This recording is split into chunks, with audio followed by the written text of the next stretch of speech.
welcome back to Teisinger Gymnasium. About 5 minutes until tip here between the Southern Wesleyan University Warriors and the King University Tornadoes. A much important win opportunity for each team here tonight.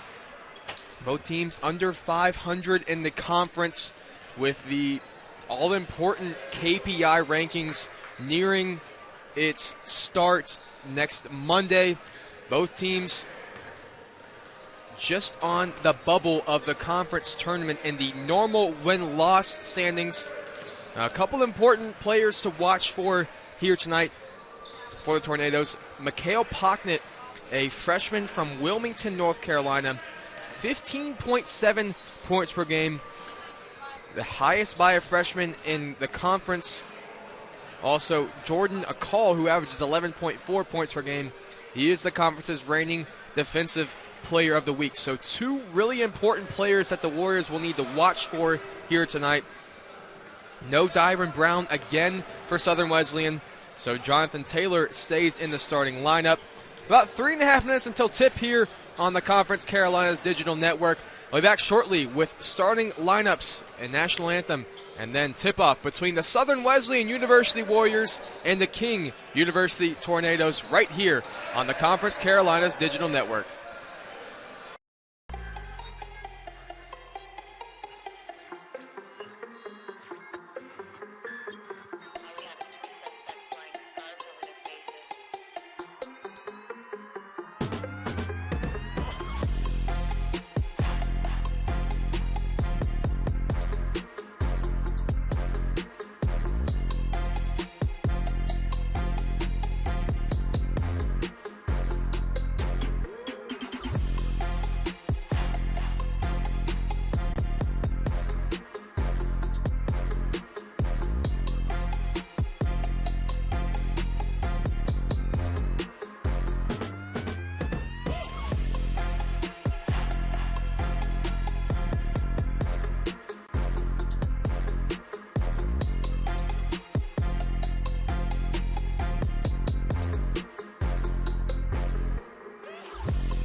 Diamond T Promotional Gear, just a family-owned business that provides screen print, embroidery, vinyl graphics, for cars and banners.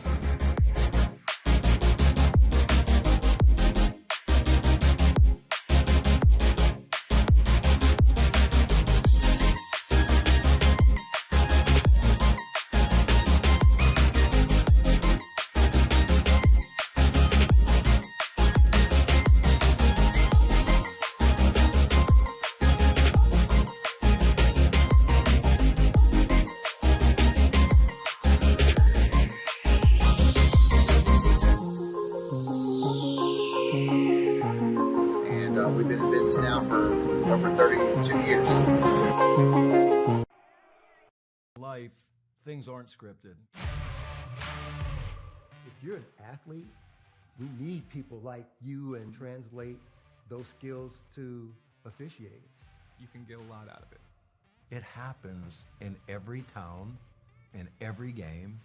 We never have a perfect game, but the rewards always outweigh the negativities.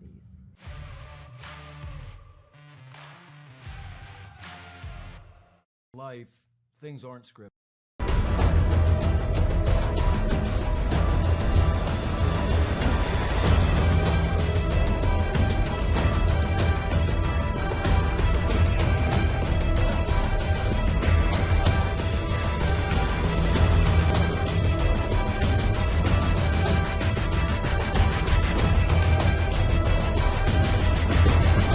This is Conference Carolinas.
All right, and we welcome you back here to Teisinger Gymnasium.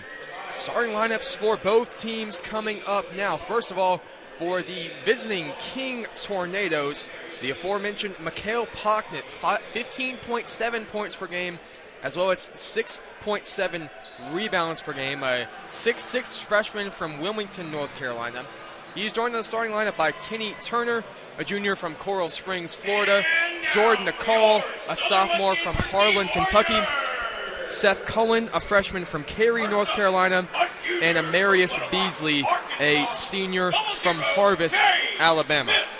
And now your home team starters. Shea Smith, a junior from Little Rock, Arkansas, averaging 8.9 points per game, as well as 1.2 steals per game and 2 assists per game. Joined by Rico Hallman, a junior from Atlanta, Georgia, 6.9 points per game, 4.4 rebounds per game. Number 5, Griffin Effenberger, the team's best shooter, first in made threes and three-point percentage, and he's been hot coming into the game, a senior from Spokane, Washington. A freshman, Jonathan Taylor from Mill Creek, Georgia, and number 23, Aaron Timms, the team's leading scorer, at 10.3 points per game. So the two teams take the court. King in their navy blue road uniforms with red and white trim. Southern Wesleyan, an extra long huddle for Coach Brian Hewitt in their home whites with the royal blue trim. Head coach for King University is Jason Gillespie in his 4th season, as well as his assistants Graham Hawes and Stephen McDonald. So it's Timms and Turner to tip it off. 20 on the clock, zeros on the scoreboard. The ball is in the air. Hallman almost had it, but a call has it. Inside for Turner. He finishes with the left hand for the game's first points. And here comes some pressure from the Tornadoes. But, of course, without Dyron Brown, it's 2 ball handlers in the starting lineup for the Warriors, Shea Smith and the man, Jonathan Taylor. This is Smith, gets a screen from Hallman. This is now Timms. Timms with 15 on the shot clock. Looking for a cutting Effenberger in the corner. Taylor for 3. No good. Some contact there in the corner. Taylor went down. Pocknett controlled it. He's going to be tough to stop with the ball in his hand, so the Warriors did well to slow him down there. This is Beasley handing off for Turner. Here's Kenny Turner pulling up from the elbow and draining it home. Kenny Turner, 4 quick points for the Tornadoes, who lead with 50 seconds played. This is Taylor. Taylor being guarded by the conference reigning defensive player of the week, Jordan McCall, a sophomore from Harlan, Kentucky. This is Rico Hallman now. A slip screen from Timms. He's open under the basket. Smith will pull a 3 and knock it down. Shea Smith has been shooting the ball extremely well in conference play for the Warriors, and he gets them started with a bucket. It's 4-3. This is Pocknett now popping a call. Turner with his back to the basket. He'll face up. Spin. Good D from Timms. He'll have to kick it out to Cullen, the other freshman in the starting lineup for King. Also from Flight 22 Prep Academy. This is a call pulling a deep 3. No good. Rebound Rico Hallman. Here goes Hallman. He's really good with the ball in his hands in transition. He tries to finish, and he does. Warriors' first lead of the game, and some hand claps for Rico Hallman, the junior from Atlanta, Georgia, transferring in this season from Tuskegee University. Pocknett behind the play, tying his left shoe. Warriors in their traditional man-to-man defense. This is Beasley pulling up from the free throw line and getting the friendly roll. Retaking the lead is King. Here goes Taylor. Taylor with a call on him. Hands off to Effenberger. Griffin thought about it. Now Timms inside for Griff. He'll dribble it out and reset. 15 on the shot clock for the Warriors. Effenberger spins a one-handed flip pass out to Taylor. He makes the extra pass to Hallman, who drives in and was blocked by a combination of Pocknett and Cullen. This is Seth. Beautiful pass inside to his high school teammate who can't finish. Rico Hallman pulls down the rebound. He goes quickly to Smith. Here's Shea, back to Rico, who pulls a 3 from the right wing and rattles it home. Rico Holman, a much-needed three, shooting just 7% from behind the arc coming into the game, knocks down an early one, and a turnover on the inbound pass from Kings. The ball goes back to the Warriors, who lead by 2 with 3 minutes played. It's a great job by Rico Hallman getting that first bucket with a nice shot, a magician with the ball in his hand in the paint, getting his first 2 points, and then popping a three from behind the arc to extend the Warrior lead. Yeah, Rico's got 5 already. He was one of the better scorers for the Warriors in non-conference play, but since he picked up that ankle injury, I think it was maybe the Wofford game. I'm not sure exactly. But he picked up an ankle injury and hasn't necessarily been 100% on the offensive end since. As Timms missed the layup, it's still 8-6 Warriors lead. Hand off to Cullen. We have a whistle. Something with the clock, I believe. Looks like shot clock. A little It bit of certainly mishap shouldn't on the be table. at 30, probably about 27-26. It appears to be at 13 when we last checked it. So maybe a little bit wrong. They put it at 24 right now, and that's, I believe, where the referees are happy with it. 16:42 on the game clock, 24 on the shot clock. But you were just The talking about referees- earlier. Yeah, still pointing at the scoreboard. You were talking about earlier, Jordan Akal, a great defensive player right now. I believe the Reign Defense Player of the Week, you said? Yeah, you're exactly right. He had a 3-point or 3 steal performance last week. As we have another clock, the clock did not start there on the inbound pass, so another stoppage here. But yeah, you're right. Jordan Akal, the conference's reigning defensive player of the week. He had a 3-steal performance against Young Harris, 13 steals on the season with 4 multi-steal games, including that game against Young Harris. This is Cullen to inbound to Amarius Beasley, their leading assist man. A true point guard is Amarius Beasley. He can hit a shot, though, and he's knocked down 2 from that exact spot. A pull-up on the left elbow, and we're now tied at 8 apiece. He's loving that elbow right now. Here's Shea Smith with Beasley on him. Hallman. Curling is Taylor. He'll try a drive on a call. Timms will pop, pull a deep 2, and bank it in. Aaron Timms now catching fire for the Warriors. He's their leading scorer right now. 10.4 points per game coming into the night. This is Turner. A call curling around the Turner screen. Good defense from Timms, but they're going to call a foul, actually. I was okay with Timms right there. Looked like he had a hand on the ball, but they call the whistle, and that will send us to a media timeout. 8-6 the score with 15:58 to play here in the first quarter. You're watching Southern Wesleyan basketball here on the Conference Carolinas Digital Network.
Welcome you back inside Teisiger Gymnasium now. Andrew Baxley and Matt O'Banion as the Warriors lead by 2. They had the They had the scoreboard behind when we were on our way out. It is 10-8. That is our actual score. It will be King possession on the inbound.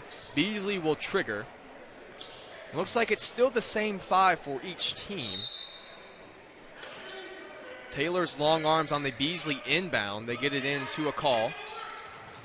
Call might have got away with a bit of a push off there, but that's a beautiful spin move to the left hand, and the call ties it up. Wow, that was a quick spin and very effective as we're once again tied.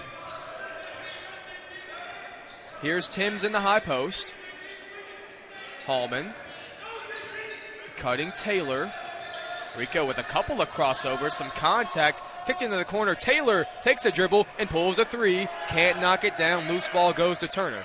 Beasley will go quickly now for the Tornadoes. Ball in the hand on the right wing, being guarded by Taylor. This is the cutting Turner, who spins a couple times. Colin got free for a second in the corner. They couldn't find him. This is their shooter. Here goes Seth now on the drive and spin. Kicks out to Pockton. He's not a great shooter, a great scorer, not a great shooter. And the personal foul goes to Cullen.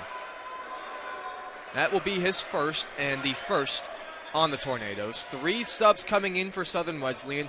Edmondson, Hackett, and Allen for Timms, Taylor, and Effenberger.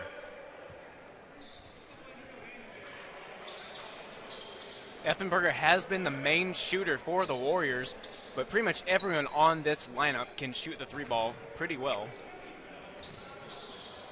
Yeah, Hallman and Pocknett getting into it, or not, I wouldn't say getting into it, just having an exchange of words on the inbound pass there as Smith dribbles around, kicks it alive, kicks it out to Allen. Here's Hallman. He'll pull a 3 too long, and rebound that goes to Allen, who finishes. I think that was Rico just shooting and telling Pockton that he's here too. As Cullen fires away, Turner gets the offensive rebound. Right back to Cullen on the drive. He lost it. Allen has it in transition now for the Warriors. Outside to Smith. Smith thought about a 3. He'll slow it down and run some offense for the Warriors, who lead by 2, 14:30 left. Here's Jamal. And stolen away. Here goes Pocknett, who lost it. Now Rico goes back the other way. Warriors have numbers. It's 5-on-3. Shea in the corner for 3. Can't knock it down. Tipped and rebound to Jamal, who's spinning, looking for room. Goes up too strong. Rebound Pocknett. Here goes McHale the other way now for King. Has a one-on-one matchup. Oh, that was a nice move by McHale Pocknett, one of the conference's best freshmen. 15.7 points per game coming into the night. A nice move and finish for his first points of the day. Shea lost it through some pressure, and it's a turnover.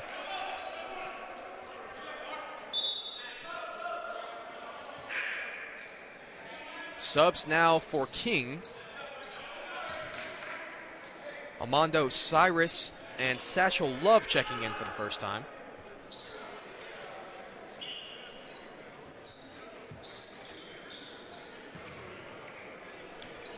It will be Cyrus, the junior from Vero Beach, Florida, who will check in. This is just his second appearance of the season. Had 7 points in his first game, and Matt Rouse in as well for the Warriors. This is Cyrus in the corner, flying to the paint, and lost it on the way up through some contact. He'll head to the free throw line for 2 shots. Foul is on Rico Hallman. That is his first second-team foul on the Warriors.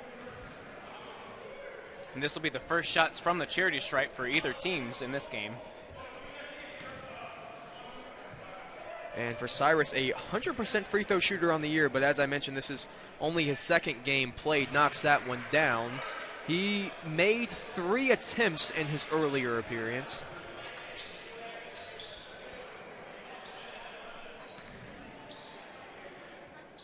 The 2 inactive players tonight for King University are Cam George, a junior transfer from East Tennessee State, and Abdelmajid Dylan-Gori from Paris, France. A 7-footer from Paris, France. Here's Matt Rouse. Rouse had 2 bodies on him, found Hallman, who was one of the open ones, who hangs and finishes. Great start so far from Rico. He's got 7. And he is a dangerous man with the ball in his hand inside the paint. even through the contact, getting it done. Yeah, Mikhail Pocket is no small man. He is a freshman, but he is not small by any stretch of the imagination. He's going to try to answer Rico, who tipped it away. Those two going at it on both ends of the floor so far. This is a call on the drive. He hangs and finishes. He's a good offensive player. He might be the conference's reigning defensive player of the week. He is a really good offensive player in his own right. Rouse has a couple seconds to get it across. It's at 23, so he has 2, and their foul called. Armando Cyrus picked up his first. Rouse was struggling just a bit there. The freshman from Georgia, Forsyth, Georgia, and Jonathan Taylor, another freshman from Georgia, will check in for Rouse. Very fortunate call for the Warriors because that 10-second getting to the line was close. Up quick. Yep. Taylor has the ball in his hands, just checked back in, gets a screen from Edmondson going left. They show him 2 bodies. Edmondson's open under the basket, as well as Allen in the corner. Great hedging defense from the Tornadoes here. Hackett, a step-back 3, can't knock it down, and a really good box out there by Eli Elston, who checked in for the first time. Elston threw down a East Bay dunk during the pregame layup lines. It was really, really impressive and not something you see a whole lot. Here's his athleticism on the offensive end. Can't knock it down. Loose ball goes to Love, who can't finish. Now Pocknett, who lost it up. Looked like he might have got hacked, but King will keep it. Effenberger and Timms check in for Southern Wesleyan. A call, Beasley and Turner have 4 so far. Pocknett 2 on 1 of 3 shooting. This is a call to inbound. They get it into McHale. Nice crossover. Going to the right hand. Finishes. What a strong finisher, McHale Pocknett. Wouldn't be surprised if you see him in the all-conference team at the end of the season. Absolutely. Would not be surprised. And Taylor gets bumped. We'll see if it's on Cyrus or a call. It's on Cyrus, so that's his second, and that will send us to our under 12 media timeout. A 4-point lead for King with 8 played so far. You're watching Southern Wesleyan basketball here on the Conference Carolinas Digital Network.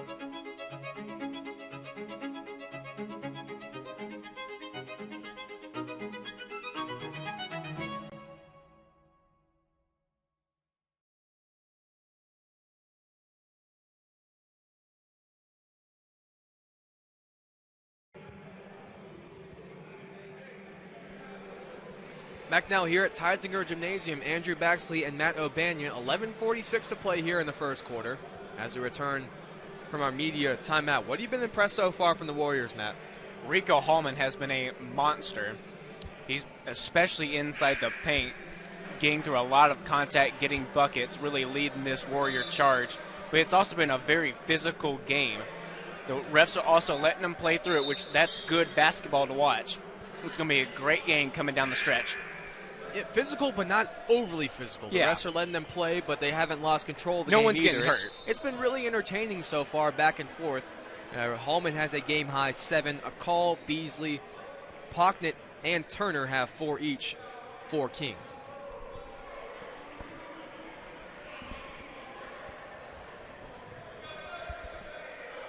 Warrior ball now. Marcus Long checking in for the first time. And he's the inbounder.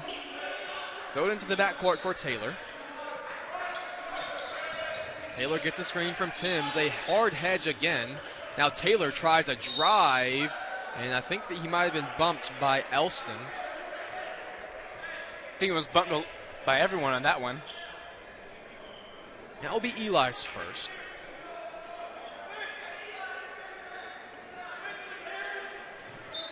Taylor to inbound to Timms. cutting is Long. Nice play off the inbound pass. That was clearly drawn up because Marcus Long faked the cut to the upside, then cut right back down for a wide open layup. 2-point lead now for King. Working is Love. He can't hang and finish. Gets the offensive rebound, can't finish again, but Marcus Long tipped it out of play. It will stay with King.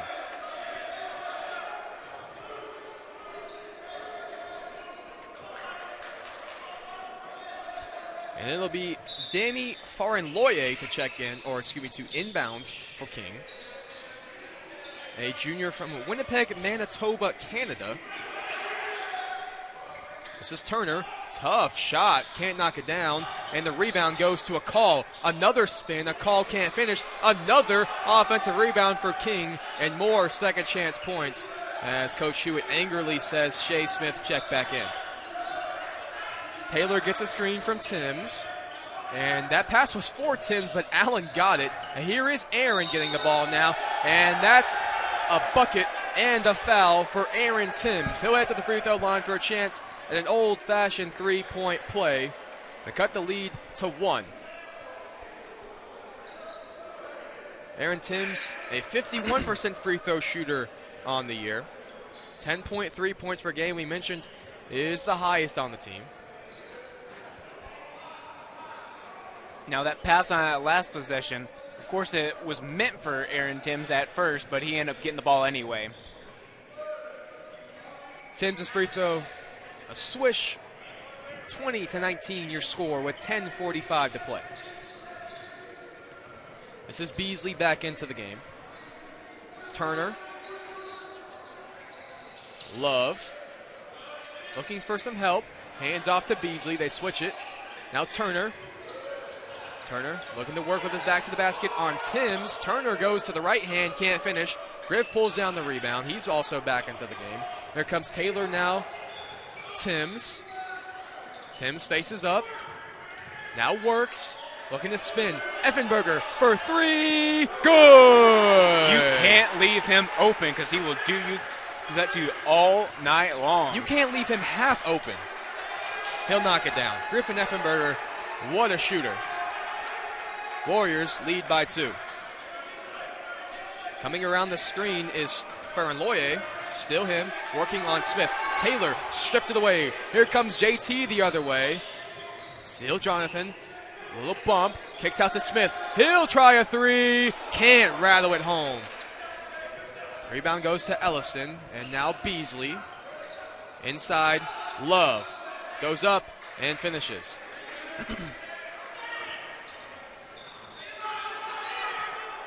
Here's Shea with Beasley on him.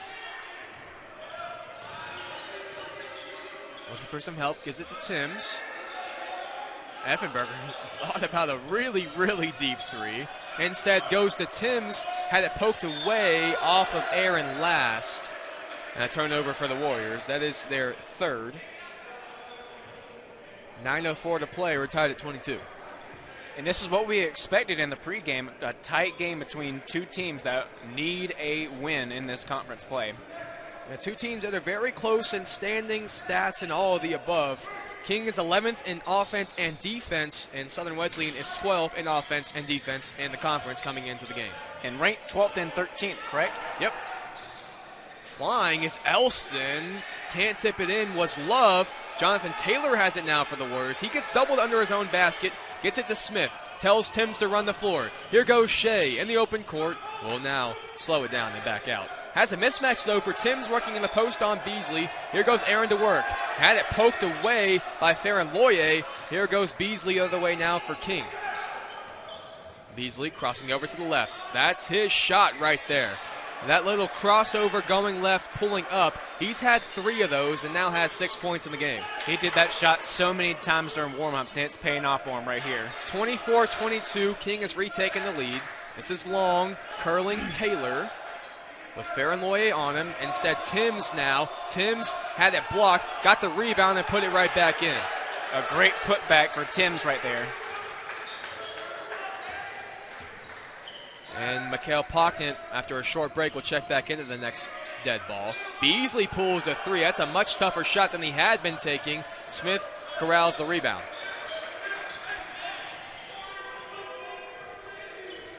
And now the smaller Beasley's on Effenberger. See if the Warriors try to get it to Griffin. They'll actually switch it right as I say that. Here's Shea on the left wing. Taylor through the elevator, a straightaway three, too strong. Rebounds, Taylor. A cross-court pass, Effenberger, pump and drive. Griffin to the basket, lots of contact, and no bucket, and no whistle.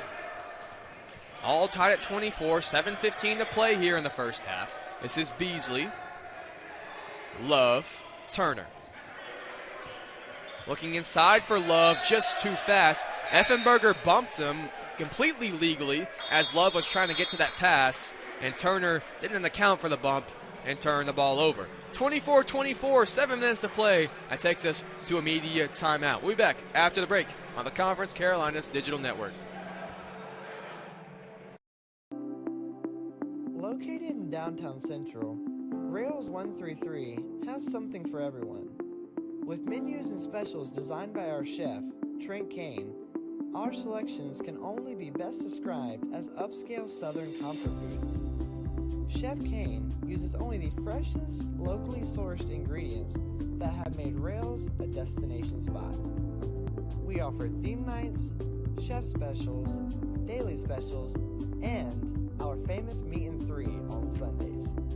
Come visit Rails, dine in our lighted patios, or in our railroad-inspired dining areas. Rails 133, where memories are made every day.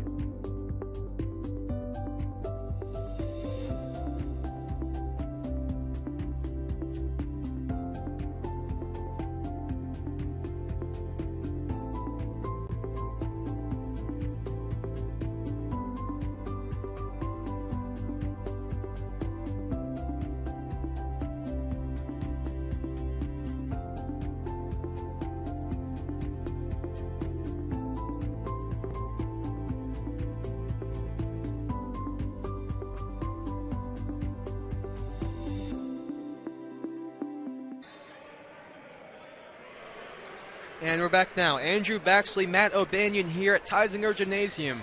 A close encounter so far, 24-24, 7:06 here to play. King will show some pressure out of the media timeout. Hallman will inbound. For the Warriors, it's Hallman, Hackett, Smith, Effenberger, Timms. And for King, it's their starting five, plus Farinloye, minus Turner. Effenberger pulled a three, can't knock it down. Minus a call. Farinloye in for a call. This is Cullen on the drive. He was bumped by Hackett. Two freshmen, but Seth Cullen has Eric Hackett outmatched by about 5 inches. Cullen from Cary, North Carolina. Hackett from Lexington, Kentucky.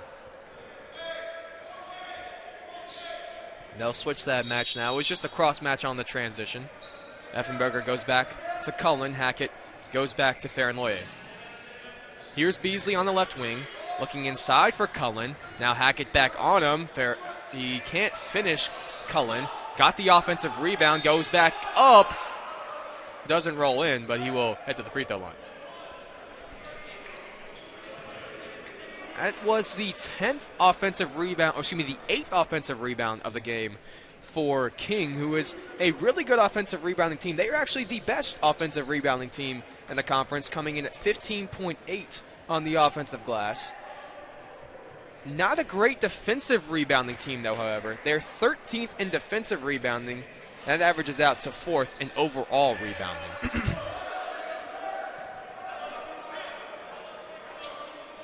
Cullen, a 63% free throw shooter on the year.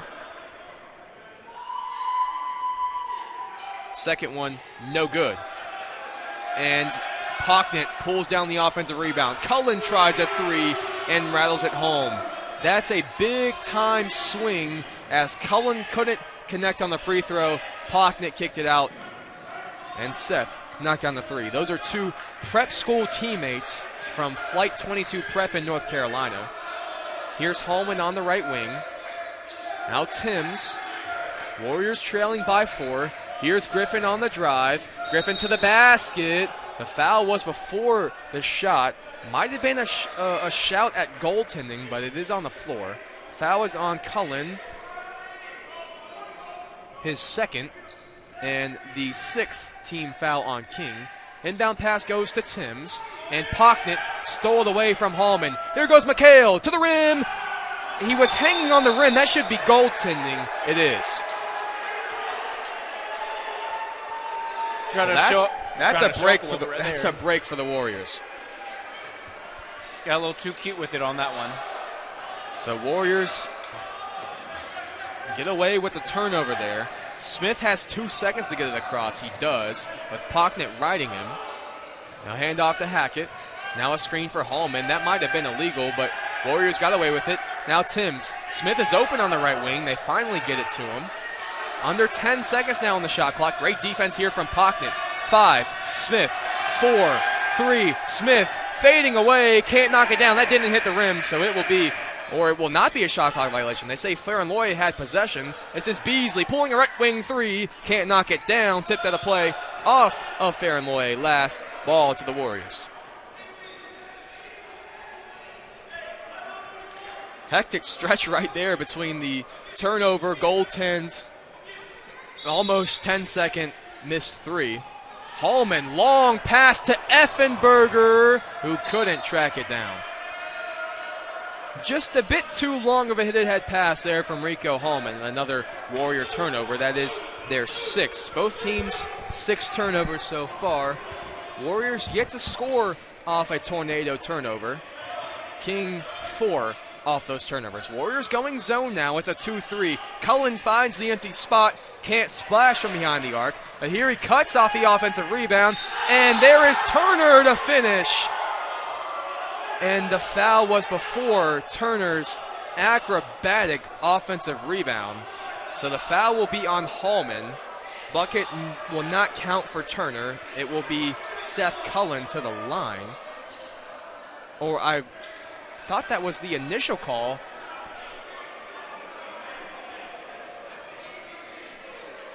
It should be Cullen the shooter. There they switch it now. So that's what we initially thought. That Turner's dunk was after the foul. So Seth will head to the free throw line for 2 shots. Mentioned he's a 63% free throw shooter, but went 1 of 2 on his last attempt. But the second was a miss, and they kicked it out, and he answered with a 3. So I have a chance to increase the tornado lead here. The first one's no good. Rayvon Allen will check in for Griffin Effenberger. Foul was on Rico Hallman, and it's his 3rd, but they leave him in.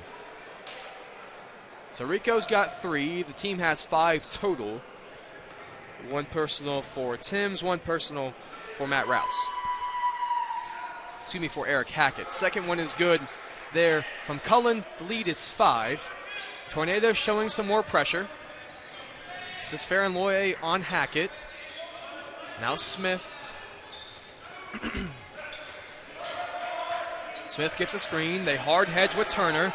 Across to Hackett. Hackett has Timms under the basket. Instead, Hallman will drive, hang, and can't finish. That would have been a really strong basket for Rico Hallman. Ball goes into the hands of Cullen, who will bring it up. Now Pocknett with a head of steam to the right hand. Finishes. Mikhail Pocknett, nice finish there. Warriors pushing quickly after the made basket. Now Smith will try to run some offense. Here's Hallman. Out for Smith. Smith on the drive. Jump stop, kicked out to Hallman. He'll pull a 3, too strong. We would like to see the Warriors maybe get a better shot there. Hallman already 1 make, but just 7% from behind the arc on the year. As Timms bumped Turner, or maybe Smith reached in on Turner. That is the call on Shea. It's first. And that will send Kenny Turner to the line, a junior from Coral Springs, Florida, transferred from St. Andrews, 71% free throw shooter on the year. Second on the team in points per game and rebounds per game, which, of course, trails in both to Mikhail Pocknett. Turner will get a second after Edmondson and Long check in for Timms and Hallman. So the Warriors going small here. Edmondson the 5, Long the 4. That was off Smith's hand last, and the Warriors just could not seem secure a defensive rebound. That has been a key struggle for them here in this game. 10 offensive rebounds plus that dead ball offensive rebound now for King. Here's Turner. Good spin. Couldn't control it cleanly. Fades and hits.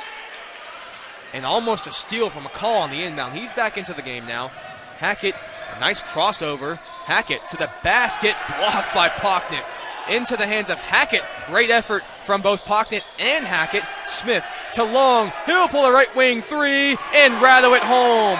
Big time shot from Marcus Long. Lead back to 6. And it's exactly what the Warriors needed at that time.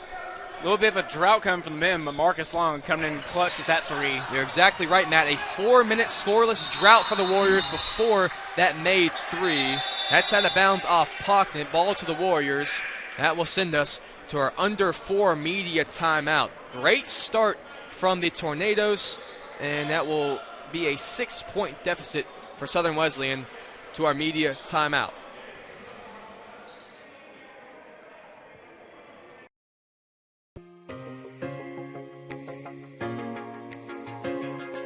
Diamond T Promotional Gear is just a family-owned business that provides screen printing, embroidery, vinyl graphics, cars and banners.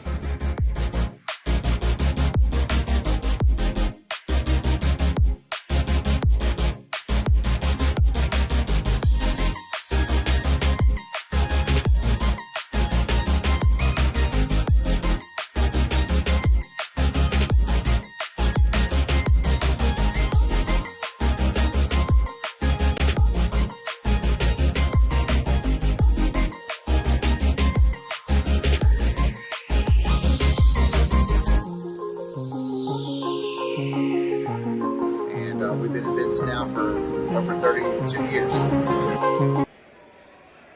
And back now here at Teinziger Gymnasium, Andrew Baxley and Matt O'Banion as the Warriors trail the Tornado by 6 with 3.5 to play in the first half.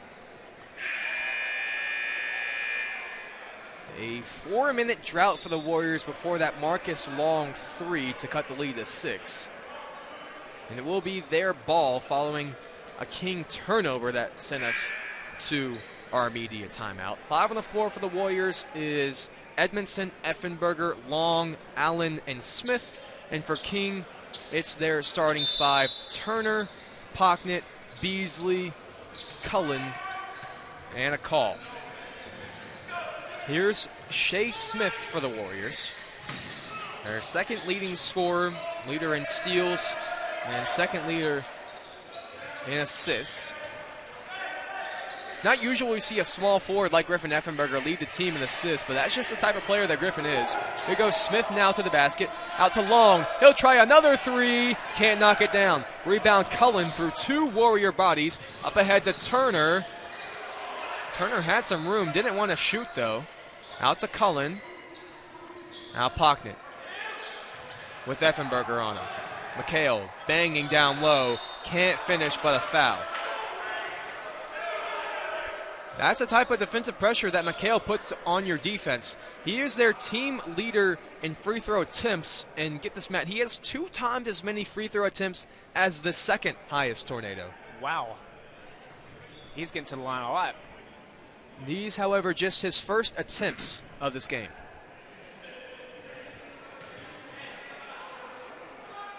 First one's good. Just watching him and Rico Hallman go back and forth with each other. He's an aggressive player, and it's been shown a lot. And a confident player. And a good player. 57% from the stripe on the year. 43 from the field, 15 from 3. And both are good. So back up to a 7-point lead. Make it 8. They were late on the scoreboard. 35-27. This is Smith now for the Warriors, calling for Jamal's screen. They hard hedge as they have been all game. Long is open. He will now drive, hang, and can't finish. A call rips it away from Edmondson, but loose ball goes to Smith. Now Taylor. Smith pulls a deep one at the buzzer and can't get it back, but Edmondson, the offensive rebound. He'll finish, and the foul. A great rebound from Jamal Edmondson, also getting that and one. Bring this game closer to a 6-point game and a chance to make it a 5-point game. Foul is on Pocknan. That will send Jamal to the line for a chance at an old-fashioned three-point play. That's Jamal's first bucket of the game. Coming into the game averaging 7.9 points per game. First in field goal percentage. 57% free throw shooter, can't knock down the attempts. So lead stays at 6 with 2 to play. Here's Beasley and a clock issue.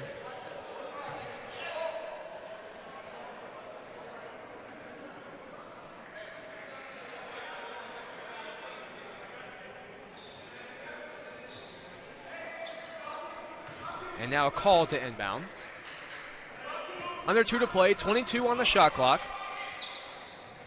This is Pocknet straight away with Long on him. That could be a size mismatch down low, and Long had to foul Pocknet. And Pocknet says that Long is too small in a bit of a more degrading way than I had just said it.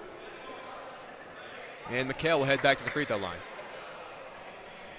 That's the issue that he can put on you, because Rico, who is probably their best match for him, has 3 personal fouls. Dyron Brown is out again tonight. So that leaves Marcus Long on him.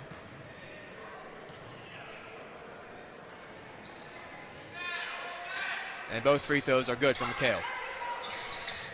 He's now got 8 in the game, had 27, 11, and 4 blocks on Saturday in their loss against Barton. Here's Smith with Turner almost on top of him, and that will send Shea to the line for 1-and-1 free throws.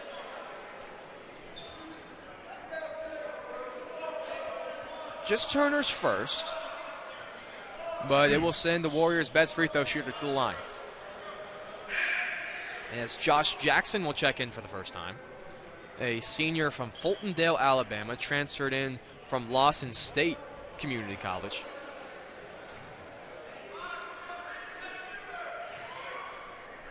Smith's first free throw good.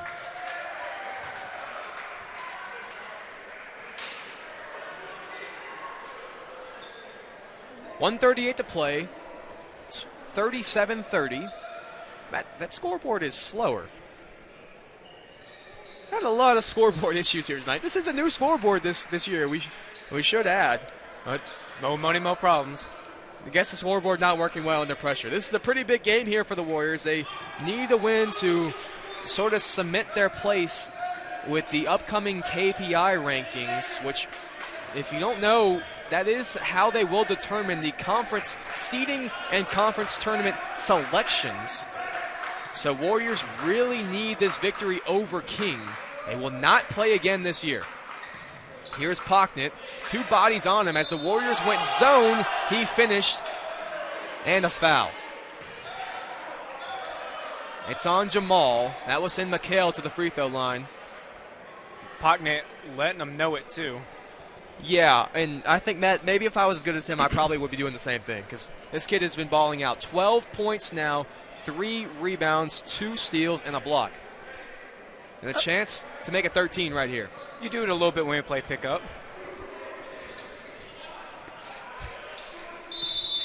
But I am pretty good when I play pickup, I must say humbly. I will say that. I wouldn't say even then I'm as good as McHale Pocknet, but I do deserve to talk a little bit, as that will be a 30-second timeout. We'll keep it right here. 40-31, 122 to play.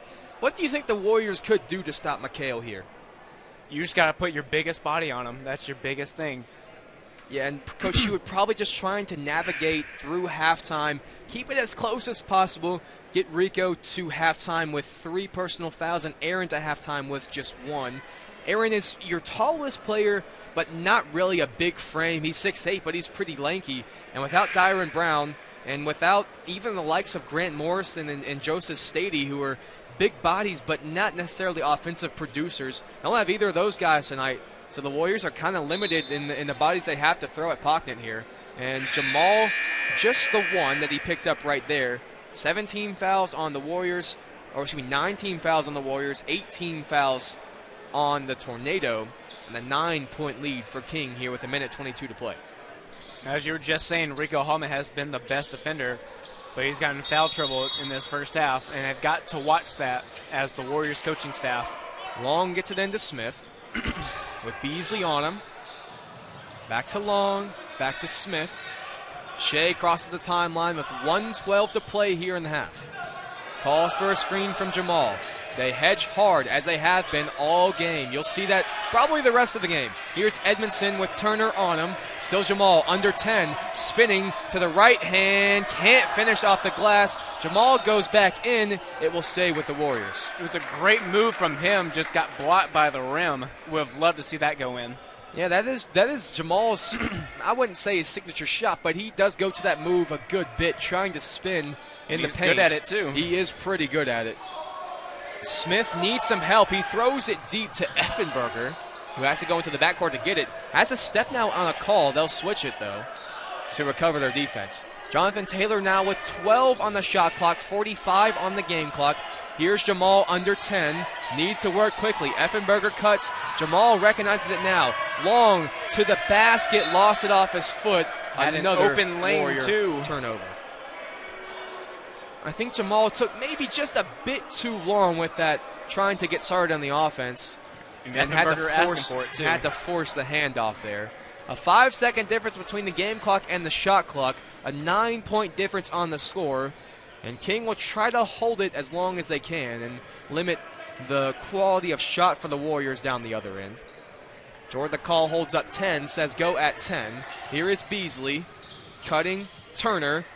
Jab steps, goes left. Smith ties him up. Here goes Shea the other way. 3-on-2, 8 seconds to play. Shea to the basket, contact, hard foul. But Shea looks to be all right. And they'll head to the free throw line for 2 shots. Fouls on 14, that's a call. Just his first, though. No one in serious foul trouble for King. Seth Cullen has 2. Rayvon Allen will check in for defense on the other end.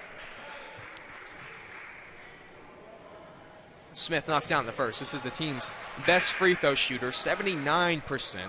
Already made 2 before that one here so far. He's got 6 now in the game. Go with 3 rebounds, 2 assists, and a steal. Gonna try to cut the lead to 7.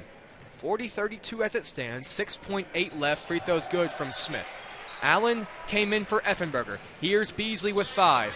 Still Beasley. Still Beasley. Splits a double team. Kicks it out. Jackson at the buzzer. Can't knock it down.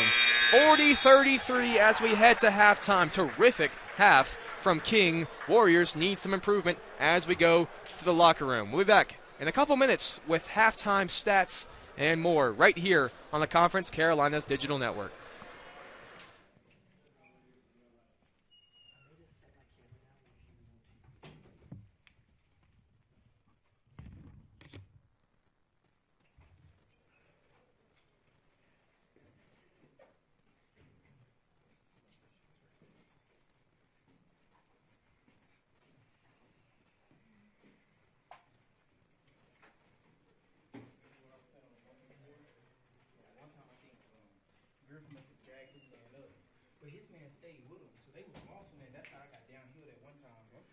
Shot clock because I think the white boys were on him. But he stayed with Griff, so they was confused on that ball.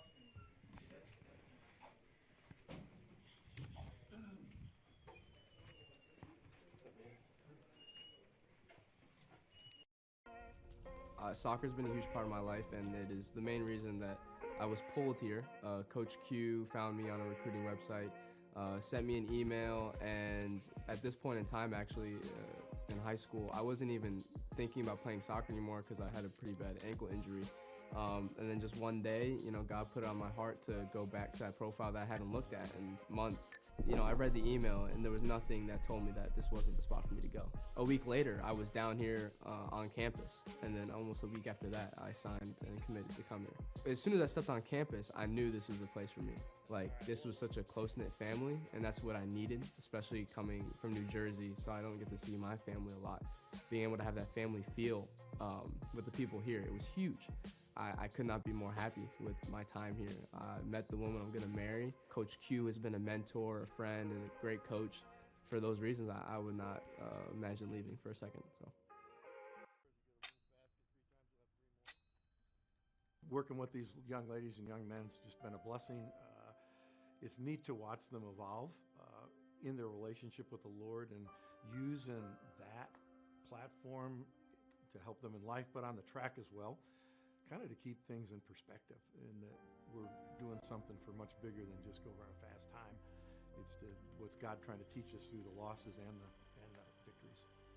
The Bible says, consider it an opportunity of joy when you go through trials. I went through many trials, as everybody known. Like the last 5 years, it's been a challenge, but like we can see the redemption story of God in my life.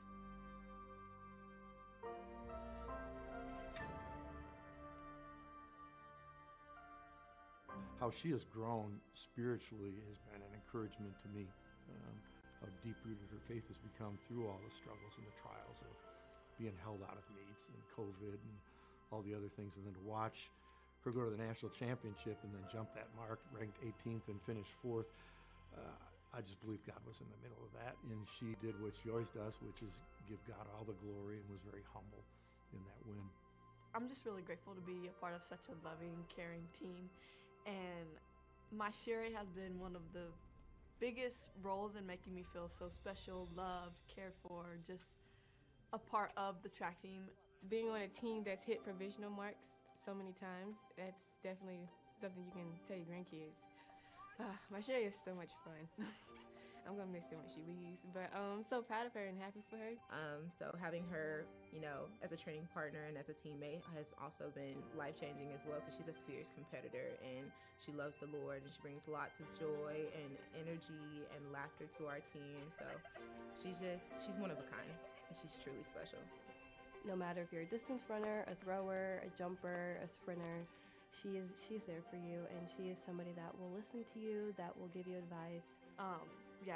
I'm really grateful to have someone like my Sherry on the team and call her not only my teammate but one of my dearest friends, and I'm just really proud of her, and she deserves this and so much more, and I'm so excited to see how she does in outdoor, because I know God has big plans for her. Just making it to nationals was a testimony of its own, and we see God's grace through it, because it's like they took the top 20 and I was 18th, so I hardly even got to be in it, and I made it in like slimly, but the Lord allowed me to be able to compete there, and just being able to see the goal of top 8 gets the All-American, top 8 gets that big nice trophy, top 8 stands in the podium and gets to be named All-American, and just to see that I went from 18th to being not only top 8 but 4th it was just amazing. I have no words to explain it. The Lord is good. That's all I can say. That's all I can say.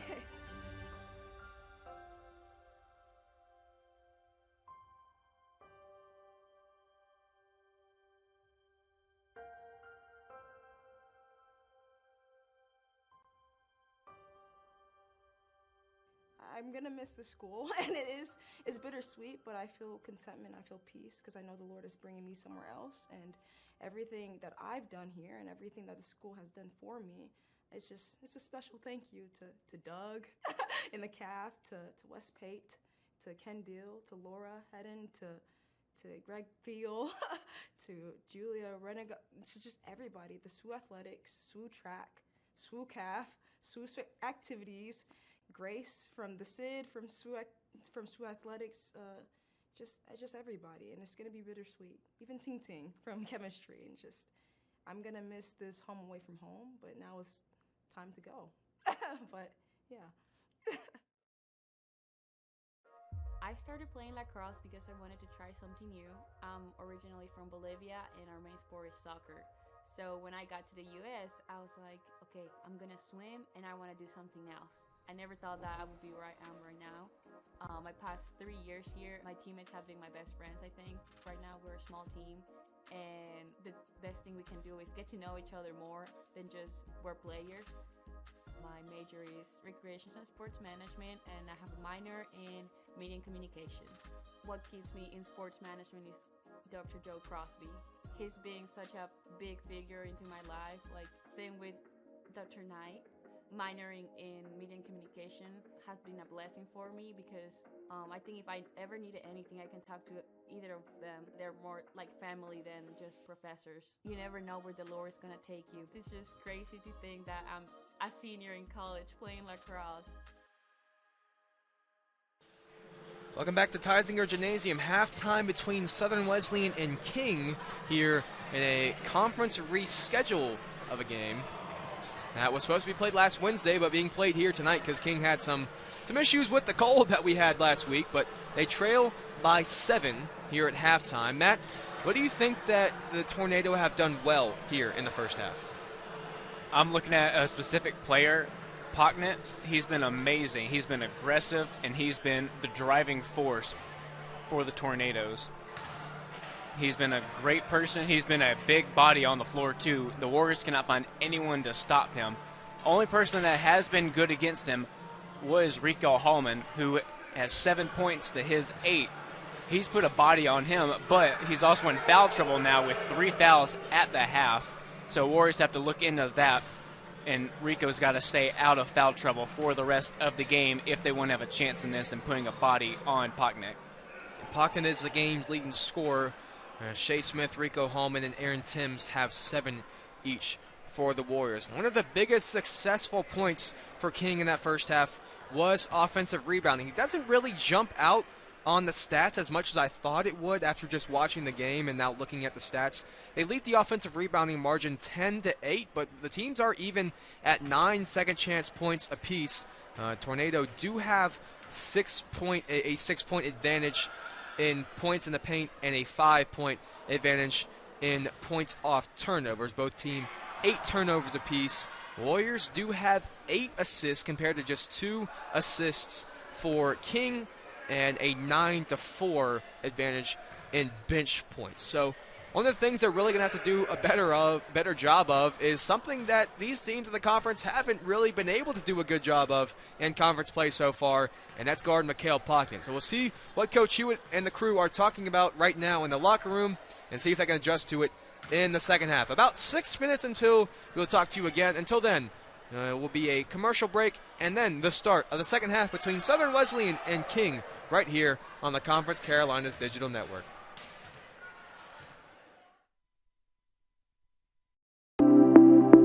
Located in downtown Central, Rails 133 has something for everyone. With menus and specials designed by our chef, Trent Kane, our selections can only be best described as upscale Southern comfort foods. Chef Kane uses only the freshest, locally sourced ingredients that have made Rails a destination spot. We offer theme nights, chef specials, daily specials, and our famous Meat and 3 on Sundays. Come visit Rails, dine in our lighted patios, or in our railroad-inspired dining areas. Rails 133, where memories are made every day.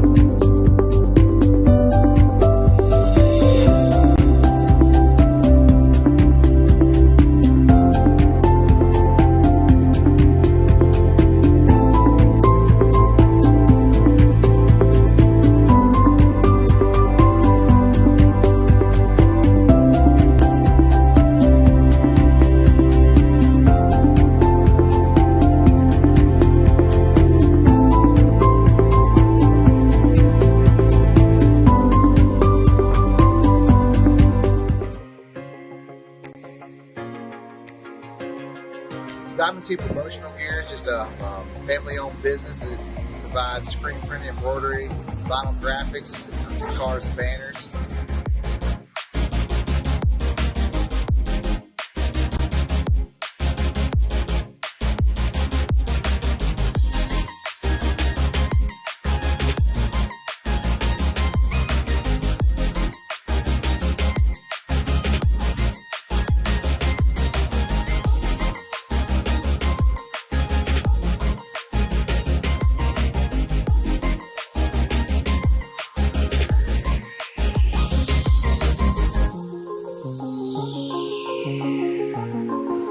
We've been in business now for over 32 years.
set us apart. We daily work to build champions in body, mind, and soul. It's who we are. This is Conference Carolina.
And back now here at Tysinger Gymnasium, Andrew Baxley and Matt O'Banion here as the home team trail by 7 going to the second half. It's 40-33. The King University Tornado lead the 3-12 King University Tornado lead the Warriors.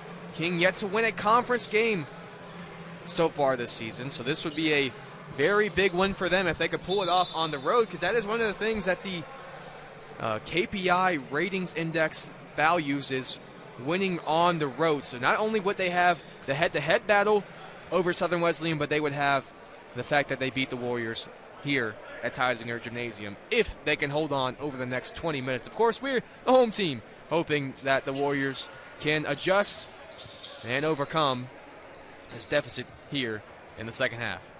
It will be Warrior possession to start it off. Hallman will inbound it to Taylor, and we are underway. Here's JT with the reigning defensive player of the week in the conference, a call on him. Now Hallman to the basket, can't finish. Pocknett almost stepped out, but held on. And we'll go the other way. Here comes Turner, working with his back to the basket on Timms. Now Pocknett, and I believe we have an early clock violation. Or not clock violation, but clock issue. I don't think it should be 17 on the shot clock. It should be 20. And that's what they'll reset it to.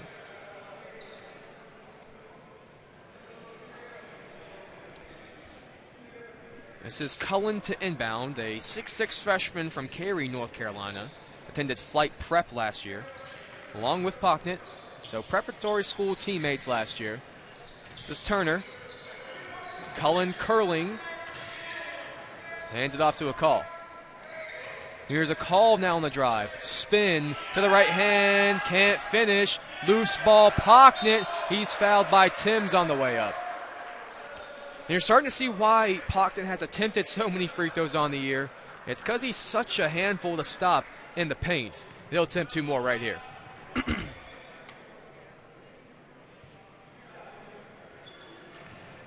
Pockton, a 57% free throw shooter on the year, knocks down the first. He's yet to miss from the stripe so far tonight. 6 for 6 now, 14 points, 5 rebounds, 2 steals.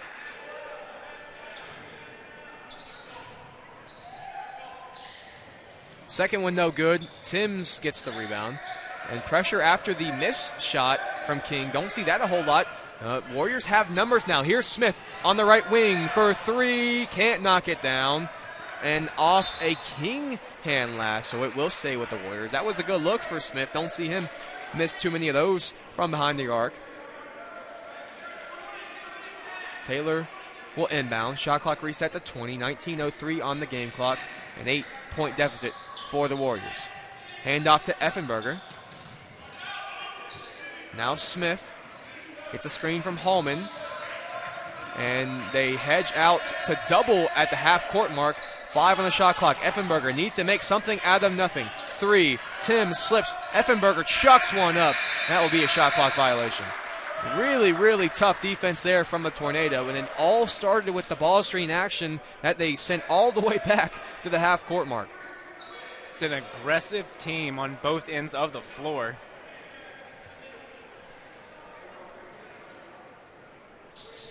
And that's not like that was something new. That was something that King was doing the whole first half. The Warriors just yet to recognize or yet to adjust to it so far in the second half. Here goes Beasley on the drive. He's bumped, bucket, and a foul. For Amarius Beasley, a senior from Harvest, Alabama, went to Wallace Community College. Now he's here at King with a bucket and a chance at an old-fashioned three-point play. Now a double-digit lead for King. The Warriors need something to go their way now. Because starting the second half, nothing has.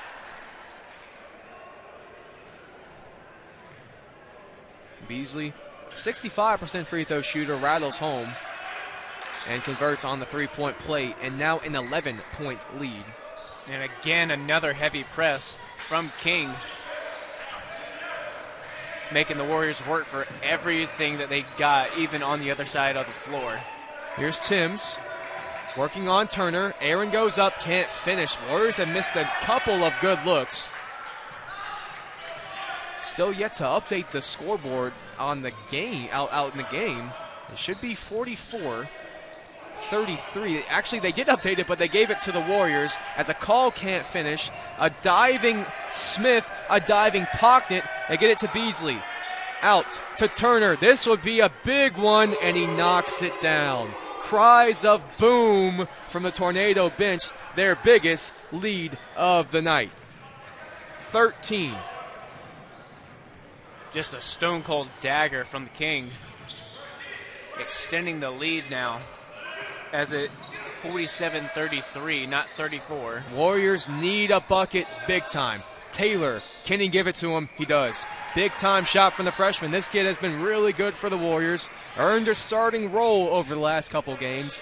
Need him now on the defensive end as a call drives. Kicks it to Turner, who is open under the basket for a layup. And more defensive intensity now from the Tornado. Taylor beats the press, and he was poked by a call. 4 new Warriors to check in. And I think maybe if he had more bodies he could trust, he probably would check in 5, but without the services of Dyron Brown tonight, has to stick with the 4. Only one that stays is Taylor, who just hit that shot. So 2 freshmen on the floor now. Here's one of them, Hackett in the corner, can't knock down the 3. Now another freshman for King goes the other way, and Cullen, a call, a right wing 3, knocks it down. Timeout, Warriors. King on fire. 52-35. They lead by 14 on a 12-2 run. And the half just started, too. Not what the Warriors were talking about in the locker room. Definitely not. It's pretty much the exact opposite of what they wanted. Nothing really going their way to start up this second half. There's still a lot of game left to play, just south of 17 minutes, but it's going to take everything that they got to come back in this game and win it in conference play. So, and honestly, it's not even Pocknett doing a lot of the damage right now. Of course, he's still been good, had the 2 free throws, but they're starting to hit some shots. Turner hit a 3, and then the call just hit a 3, so they now got 2 in double digits and a call at 9, but just overall, 2 at 9. This King team is much better than I would say their record would show. They have some really talented pieces that we mentioned throughout the night, but they're showing that there is a gap between them and the Warriors right now. We'll see if Southern Wesleyan can adjust, cut into it, and pick up a victory here. That would be a really important comeback victory here, trailing by 17. Still plenty of basketball to play. They're going to need to make adjustments on both ends of the floor, starting with their defensive end. And it's going to be tough because they are super small. Tallest player on the floor right now for the Warriors is 6'6" Jamal Edmondson.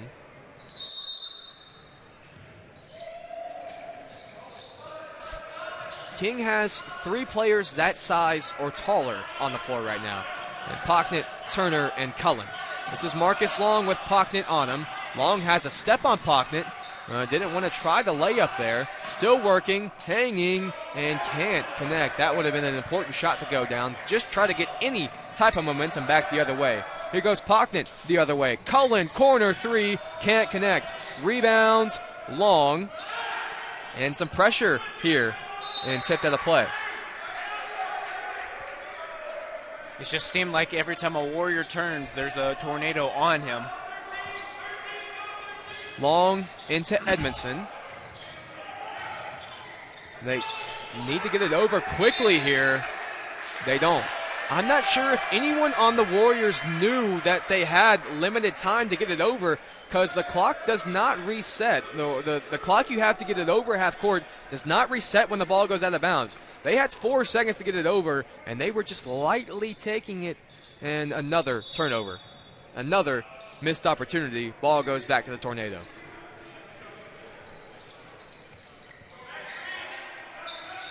This is Beasley. Gets a screen from Pocknett. Still Beasley. Spinning on Taylor. Great defense from JT. Out to a call. A call. Tries a drive. Hangs. Fouled.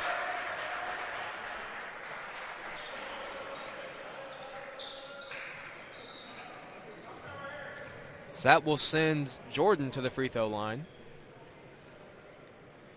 A 79% free throw shooter on the year. 11.4 points per game, 3rd on the team. 1st in 3-point percentage, 1st in made threes. They missed that one.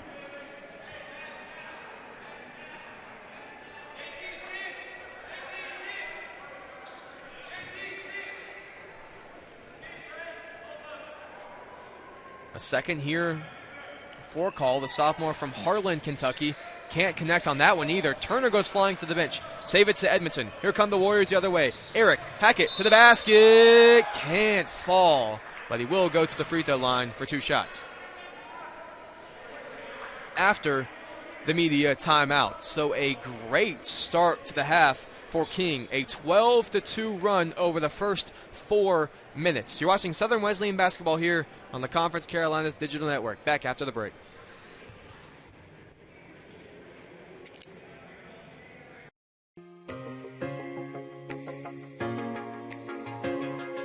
Diamond T Promotional here, just a family-owned business that provides screen printing, embroidery, vinyl graphics, cars and banners.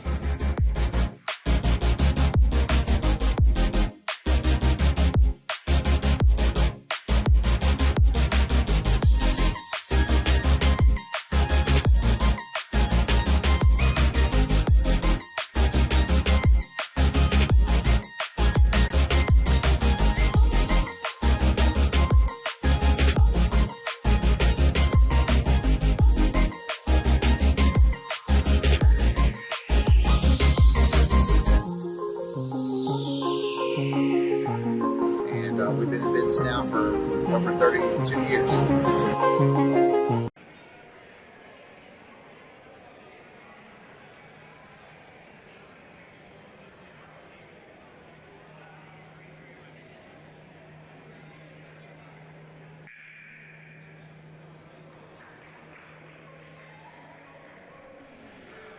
Back now here at Teisinger Gymnasium, Andrew Baxley and Matt O'Banion. A great start to the half for King. And they're shooting the ball very, very well. 57% so far, 14% so far for Southern Wesleyan here in the half. And the Tornado lead by 17. But Eric Hack had a chance to cut into it here. The freshman from Lexington, Kentucky. 5th on the team in points per game. 73% from the line. He'll get 2. First one's no good. And Number had been climbing back up. He didn't have a great start to the year shooting from the charity stripe, as did the team as a whole. But as Hackett had improved, so had the team, or vice versa. As the team had improved, Hackett had improved. He knocked down the second, goes 1 of 2. Lead is 16. Here's a call on the handoff. Warriors in zone. It's 2-3. And Pockton has a lot of space as he cut into the center of it, which is the weak spot of a 2-3 zone, and converted with the left-handed layup. Here's Hackett. Calls for a screen for Edmondson. Hackett rejects it and flies to the basket for the right-handed layup. Warriors need to do work now on this end, the defensive end. They need stops badly. They're back in man. Pockton spinning on long, back the other way, and another bucket for Mikhail Pockton. Boy, is this kid got a bright future. Scoring at will, finding every hole in the Warriors' defense tonight. And they double Taylor on the screen. It's to Edmondson, and there he is again, stealing it away. Up ahead to a call. He'll pull a left wing 3. Can't knock it down. That was not caught cleanly, but it went off the leg of Seth Cullen. So it will be Warrior ball. Edmondson and Long take a seat. Hallman and Timms check back in. Remember, Hallman with 3 fouls and Timms with 2. Not necessarily in foul trouble, but you don't want to go over that. Yeah, good call, Matt. 5 on the floor for King is their starting lineup. Picknett, Turner, a call, Cullen, and Beasley for the Warriors. It's Hackett, Taylor, Allen, Timms, and Hallman. 15 minutes to play. Warriors trail by 18. Allen, Timms, handoff for Hallman. Hallman will cut. Hard. Taylor, corner, 3. Can't connect. Too strong. Rebound, Seth Cullen. They have numbers the other way. Here's Jordan a call inside for Cullen, who finishes. Lead is now 20, the biggest of the night for the Tornado. Taylor lost it, and Pocknett pulled him down. That will be Mikhail's second. 18-7, 3 steals for the best freshman in the conference. Hallman into Taylor.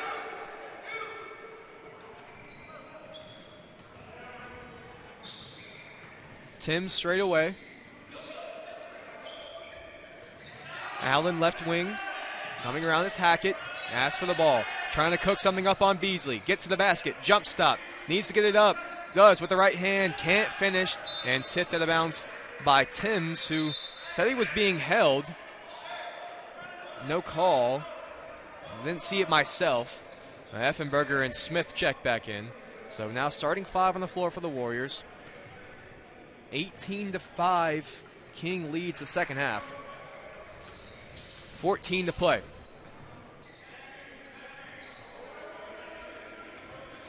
Turner takes a step in, pulls the deep jump shot, can't connect. Hallman the rebound.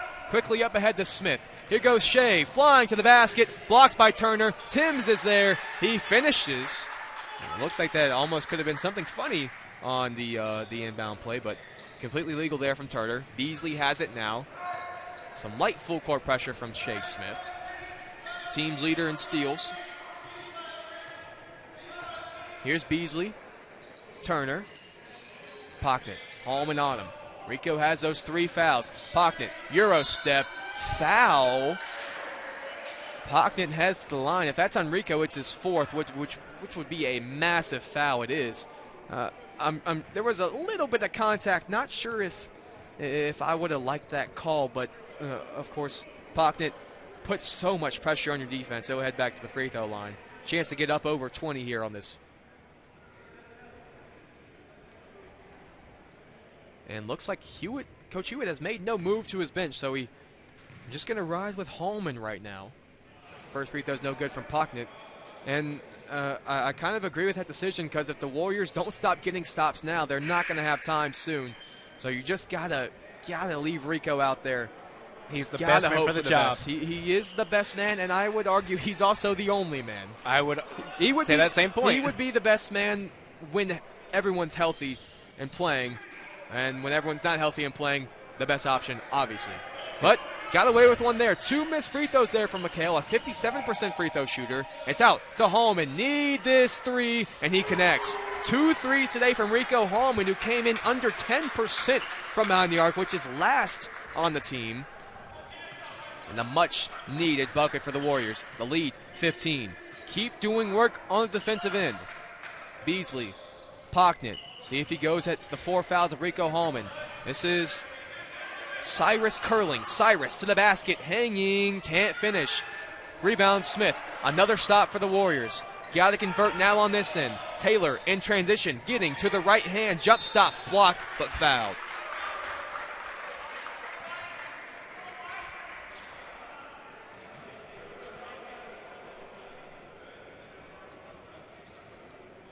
Fouls on 13. That's Satchel Love, who's checked in as well. 2 shots here for JT. 54% free throw shooter on the year.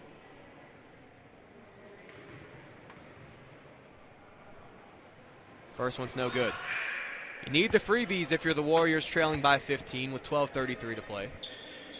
That's Eli Elston checking in, the junior from Auburn, Alabama. A second for Taylor. Knocks it down. So it's 14. Warriors need to keep getting stops. Got 3 in a row on this end.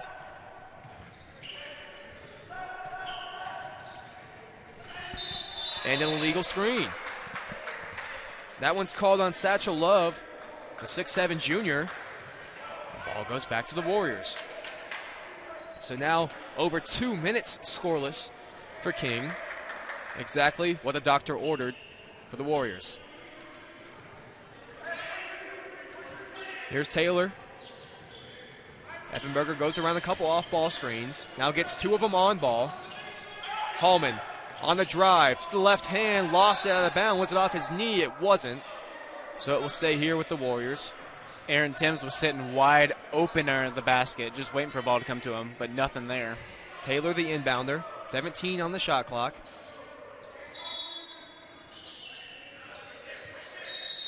And we have a foul before the inbound on Pocknett, his third. So just something to navigate now for the Tornado. We'll see if they make a move to the bench. King head coach is Jason Gillespie in his 4th season. He says no. He'll leave the star freshman in, or as Dick Vitale would call, a diaper dandy. Timms working now with his back to the basket, spinning to that money shot, the left-handed hook, and another bucket. 8-0 run now for the Warriors over the last 2.5 minutes. Lead is down to 12 and under 12 to play. Here's Beasley. Great defense from Shea, but some contact. I think Beasley might have been tripped up. That'll be Shea's second, and it will send us to a media timeout. 58-46, 11:49 to play. You're watching Southern Wesleyan basketball here on the Conference Carolinas Digital Network.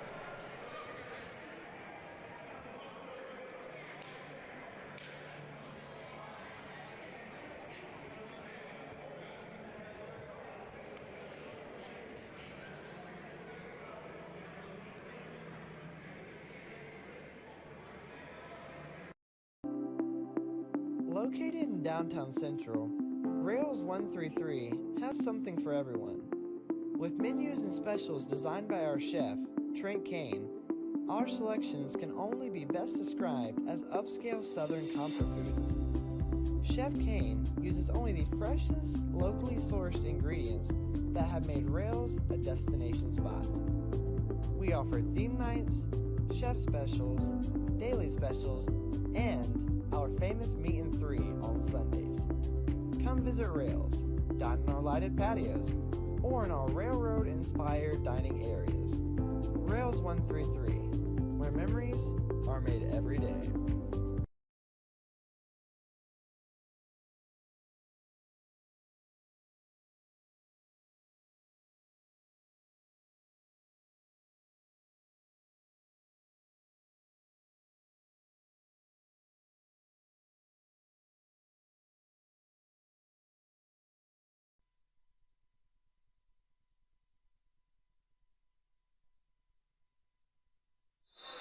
Back now here at Teisinger Gymnasium, 11:49 to play, a 12-point lead for the visiting King Tornado, who started off terrifically, a 12-2 run, but since then it's been 8-0 over the last 2:39. And the Warriors trying to keep cutting in to this King lead and pick up a very, very, very important conference win.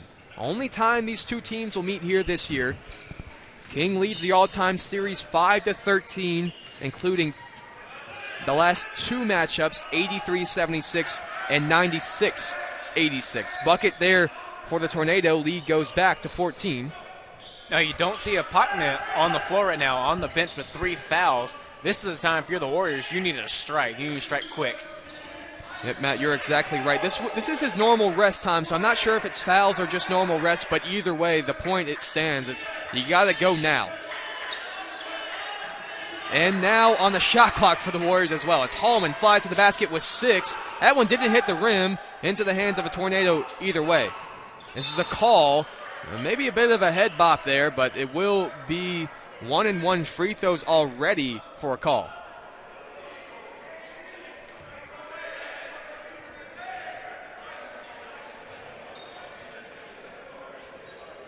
Call a 79% free throw shooter on the year.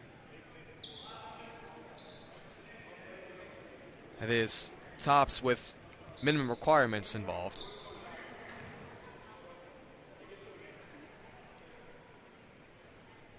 Here is his first after a long routine, drains it. Call a sophomore from Harlan, Kentucky, Harlan County High School. Jamal Edmondson will check in on the made basket for the Warriors. Second one good from McCall.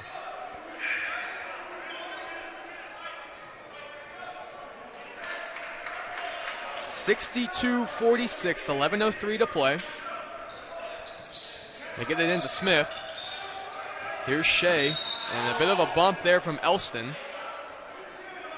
And that will be free throws for the Warriors. So both teams shooting free throws for the last 11 and a half minutes of this game.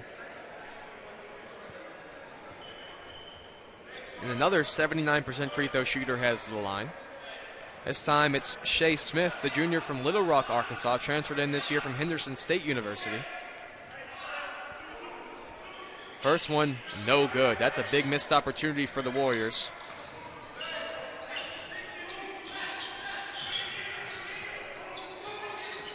It's a call. Couple nice moves on the perimeter with Shea Smith on him. Smith super quick feet though, and we got another illegal screen. That's the second time they've called one of those on King in the last 5 minutes. And Coach Gillespie of King just saying that maybe Shea embellished a little bit, which might be true, but the Warriors will take it nonetheless. Trailing by 16, 10 minutes to play. Smith has the ball. Elston on him. This is Edmondson now. Outside to Effenberger. Griff drives. Tried to get to his spot. Kicks it out to Taylor. Taylor curves around with the head of steam. Pulls back and kicks to Edmondson. Edmondson pulls a tough three. That's not a good shot for the Warriors. And Aaron Timms pulls down the offensive rebound. Now Smith uses a screen from Timms. Effenberger. Now Griffin on the drive. They've done a great job of not allowing him room, except for the one time on from behind the arc. Foul is on Armando Cyrus. His fourth. Only played 6 minutes, but he's fouled 4 times. Not a great ratio of minutes per foul, but playing aggressive defense, so you could see it in a positive or a negative way.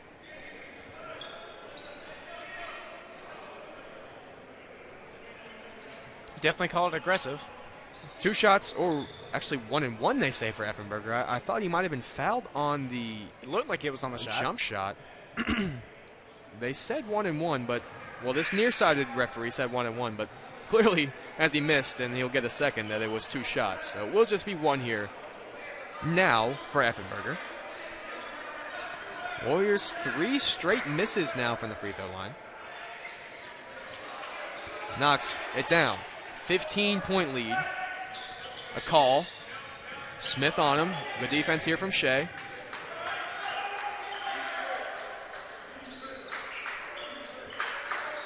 They're looking for Turner. Kenny Turner facing up on Edmondson. Spinning. Still Turner. Still Turner. Finishes. Great move there from the junior Kenny Turner, averaging 12.4 points per game coming into the year. He's now got 15. Great game from him. Really the third option, so sometimes his buckets may be quieter, but a really solid offensive player. Lead back to 17. Here's Griffin working on the perimeter. Low scoop. Timms, high scoop, lost it. Here comes the Tornado the other way. A call.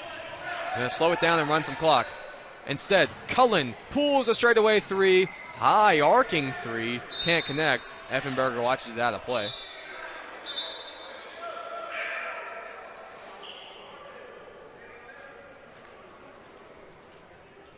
And the injured Cam George just telling a call to slow it down. Cam George, a very experienced player, transferred from Division I East Tennessee State.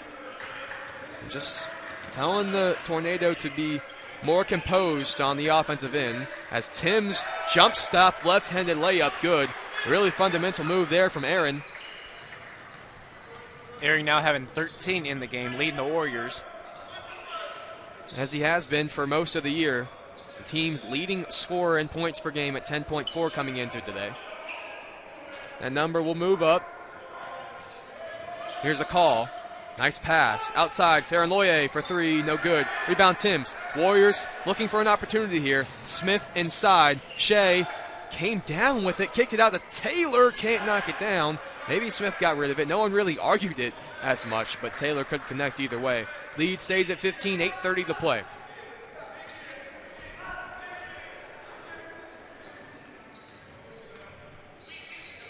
Here's a call. Hand off to Turner.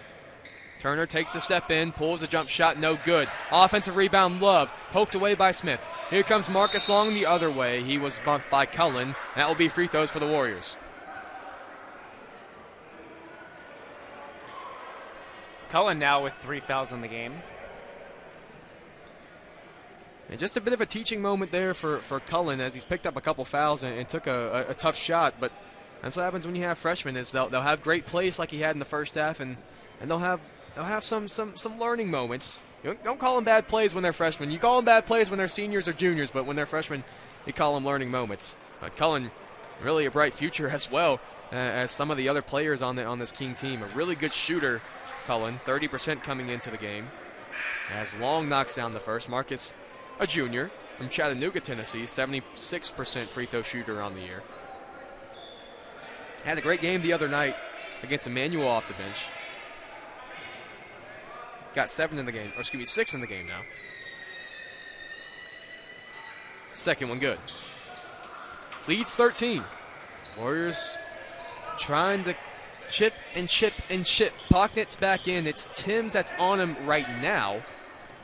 Actually, they are in zone. It's a 2-3 zone here for the Warriors. Pocknet goes free throw line. Cullen, left wing three. That's a much better shot from him, and he rattles it home. Much more in rhythm shot that time for Cullen, and the freshman knocks it down to push that lead back up to 15. Under 8 to play. Taylor on the left wing. Looking for Timms. Timms spins to the right-handed shot. That's not his favorite hand. Couldn't convert. Smith came in with the offensive rebound. He'll head to the free throw line for 2 shots. I don't know if they called on the floor or on the shot, but either way, 2 free throws for Shea. So a 16-point lead for King, under 8 to play. Time for the Warriors to turn it on here late. You're watching Southern Wesleyan basketball here on the Conference Carolinas Digital Network. Back after the break.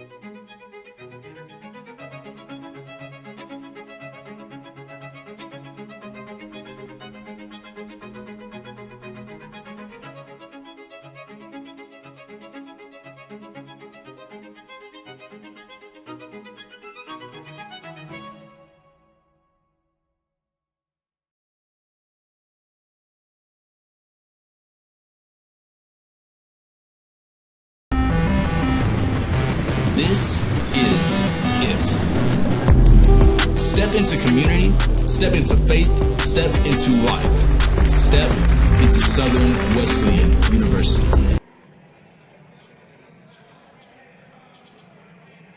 Back now here, Andrew Baxley and Matt O'Banion of the Conference Carolinas Digital Network. 16-point lead for the visiting King University Tornado, who are in search of their first conference win here on the season. Southern Wesleyan, not much better. 2 of them on the year so far. One of them being against Erskine, the other against Chowan back in December.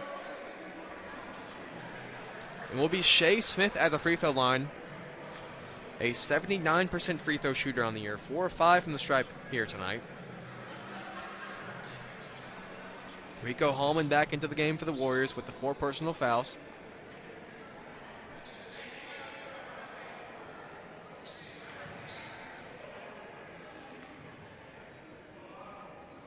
First one's good.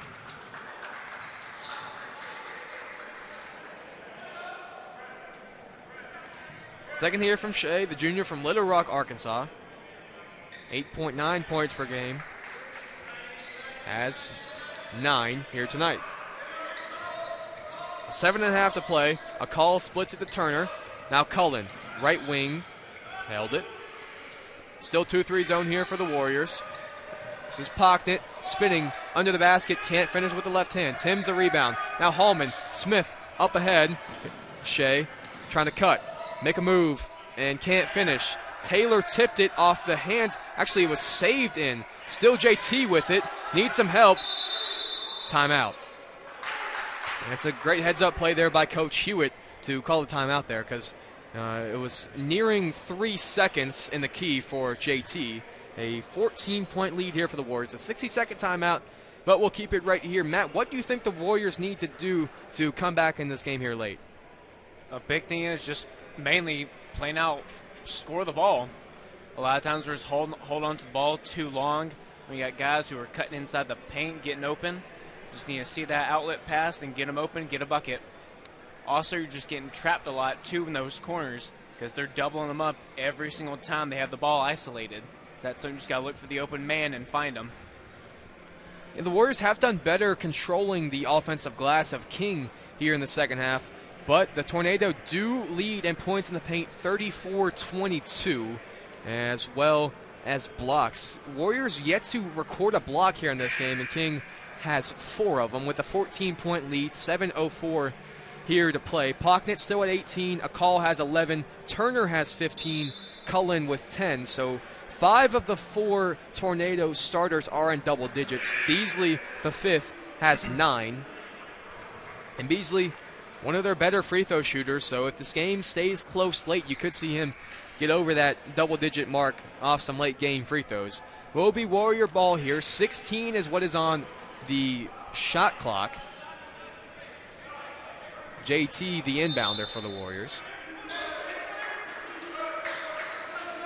Looking for some help. Long slips, and we have a foul.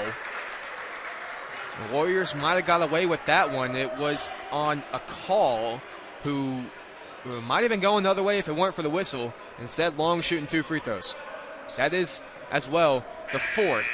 A massive, massive call. Jordan Akal, his 4th, 7:04 to play. So it's 4 for Akal and 4 for Cyrus for King and 4 for Rico Hallman for Southern Wesleyan. First free throw's good for Marcus. No steals and no blocks from McCall in this game, but still a great defensive presence for the Tornadoes. Yeah, that's one of those things in basketball. You can't just look at a box score and tell how good someone is on the defensive end. You got to actually watch the game, as Smith did well to read the game there and try to poke the pocket of Damie Farinloye, the junior from Winnipeg, Manitoba, Canada. Went to Andrews Osborne Academy. Long frame for Farinloye. This is Beasley. 12-point game, 7 to play. Warriors still in the 2-3 zone. Turner straight away. Cullen, left wing. Now Farinloye. Help from Long. Back to Cullen. 15 on the shot clock. Here's Pocknet. Cutting was Turner. Pocknet had it poked away, but it's a foul.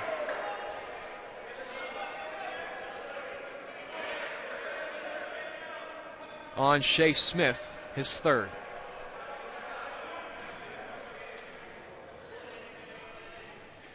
So we'll send McHale to the free throw line. 6 of 9 from the stripe so far tonight. 1 and 1. No good on the front end. It will stay with King.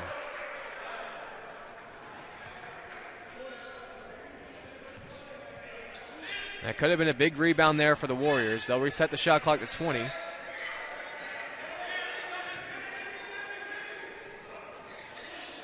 They get it into Farinloye. He'll drive right. So in some trouble, he walked.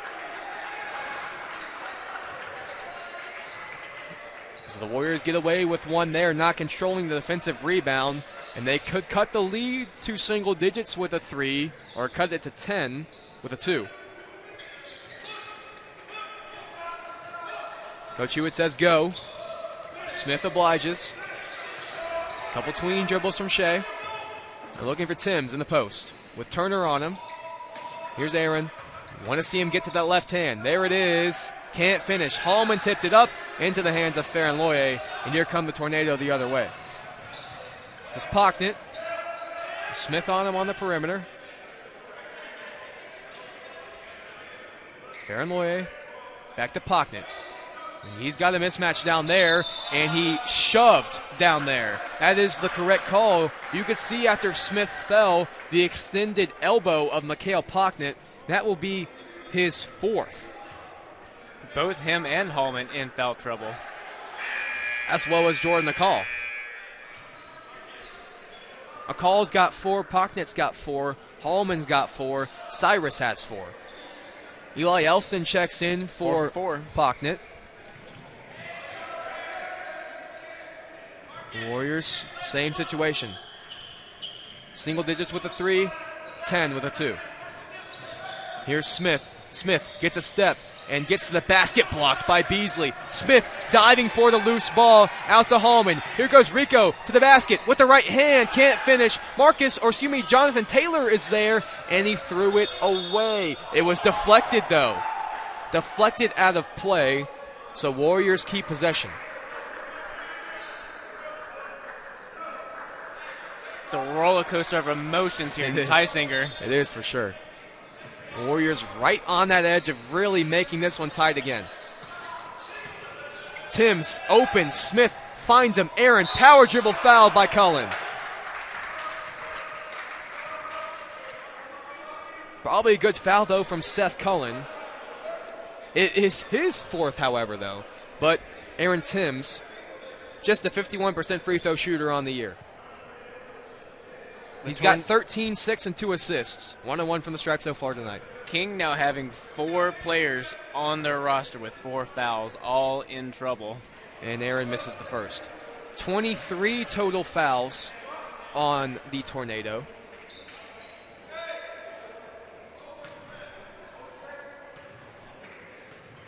Here's Aaron's second. Also no good. Big opportunity missed there for the Warriors. Mark that one down.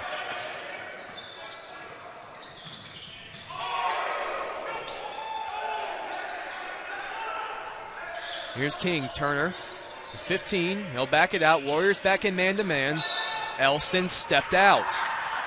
King is really letting the Warriors hang around right now. They're scoreless over their last 2:30. That's the second time they've had a 2+ minute scoring drought here in this half.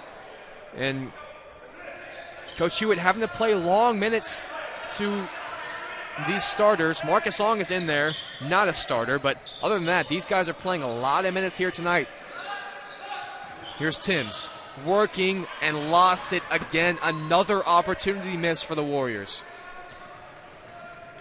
Each team scoreless over the last 2 minutes. Warriors one of their last 9 from the field. King one of their last 5. Make it 6 from the field. As Smith flies in, Cullen might have got away with a shove. That would have been his 5th. Here goes Smith the other way. Still a lot of contact there.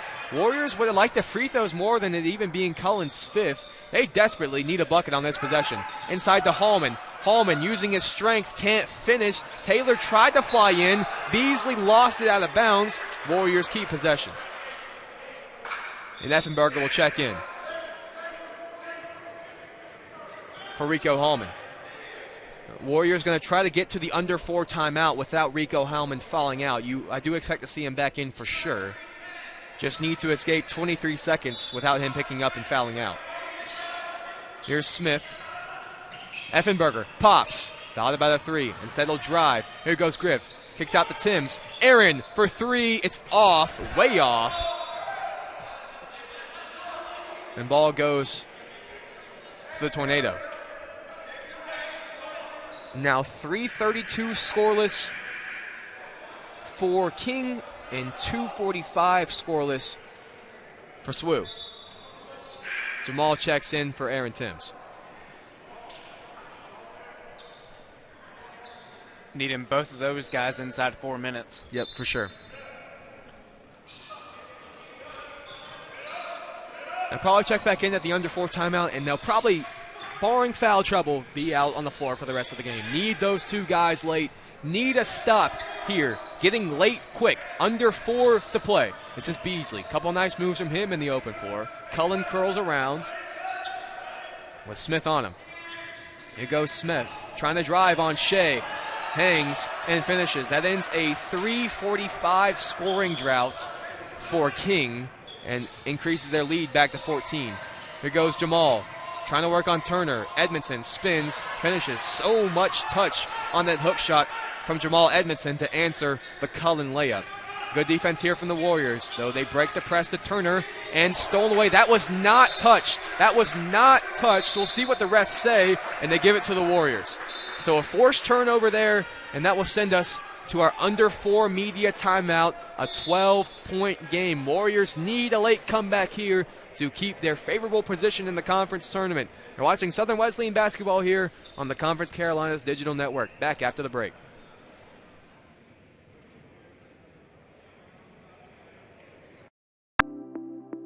Located in downtown Central, Rails 133 has something for everyone.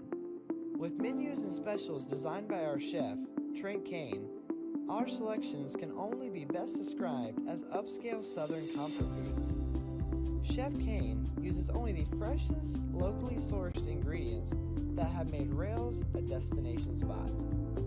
We offer theme nights, chef specials, daily specials, and our famous Meat and 3 on Sundays.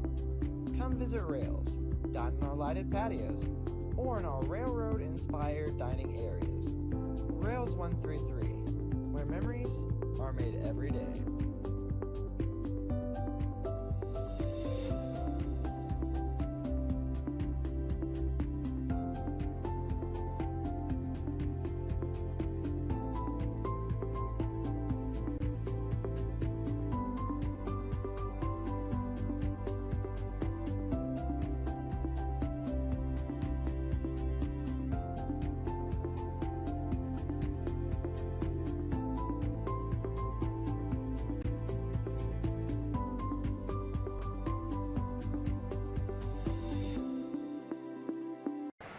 And back now here at Teisinger Gymnasium, Warriors trailing by 12, 3:30 to play.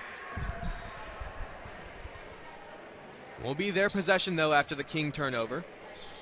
Effenberger to inbound in a tough spot in front of the Tornado bench.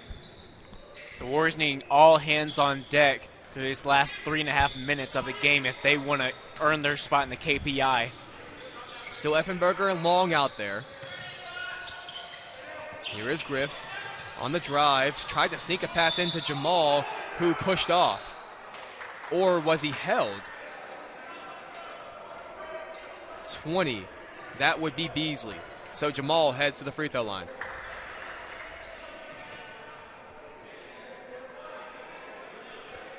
Need these two desperately from a 57% free throw shooter, Jamal Edmondson.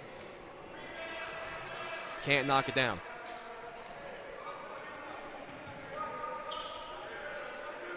A 12-point deficit for the Warriors, needing all they can get.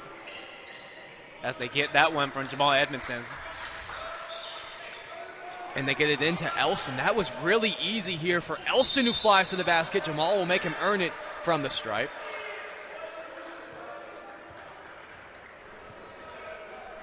Ref's talking it over just to make sure there's nothing extra on the call. And just going to be a common foul for Jamal. His second. Here comes a call and Pocknin, each with 4.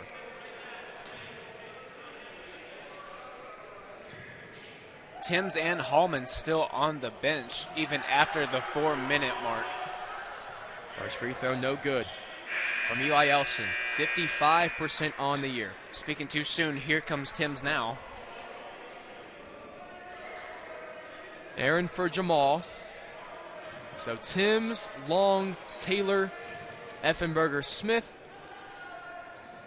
Free throw's no good from Elston. Warriors escape. That was tipped off Turner last. Here comes a call. Excuse me, so it's Pocknet, Turner, a call, Cullen, Beasley for King. An escaped possession there for the Warriors, who trail by 11. Here's Shea. A lot of guys on the Tornadoes right now on the floor in foul trouble with 4. Need to go quick, don't need to rush if you're the Warriors. Here's Aaron Timms. He'll hand off to Effenberger. He's had no room from 3, instead pulls up a very, very tough shot. And here goes Cullen the other way and finishes with the right hand. Coach Hewitt calls a timeout. And man, that was a really tough shot from Griffin Effenberger. And that might be part of the reason for Coach Hewitt calling the 30-second timeout right there. And probably going to be Eric Hackett who will check in for him. We'll keep it right here. 13-point lead, 2:39 to play. Griffin had a tough time trying to find any room, instead just hoisted one up there. 25 minutes played here, just 4 points for the senior from Spokane, Washington. Aaron Timms is the leading scorer today, 13.6 rebounds. Rico Hallman has 10 points.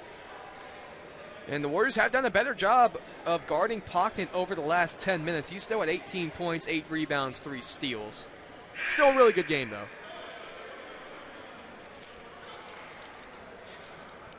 So a 13-point deficit. Ball goes to the Warriors here.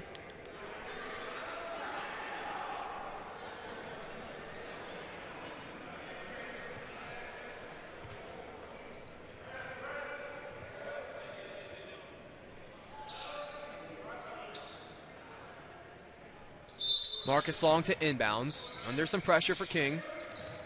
They get it into Allen.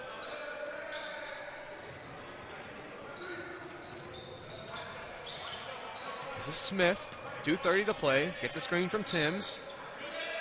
Shea picked up his dribble. Now Long. Pocked on him. Marcus a crossover. Still Long. Pulling up from the free throw line. Knocks it down. Smooth shot there from Marcus Long. Warriors need to stop here. Down 11, 2:15 to play. Long now in double digits with 11. He's been really good. Back-to-back games now. Taylor got a hand on it. Have a foul on either Beasley or Allen. It's on Allen. I believe they got tied up off the ball. That will send Beasley to the free throw line. But also an injured Warrior down at center court. Taylor. He says he's good. Asking for some help up. And looking like maybe his ankle. He will stay in as of now. And not anymore. Eric Hackett comes to get him.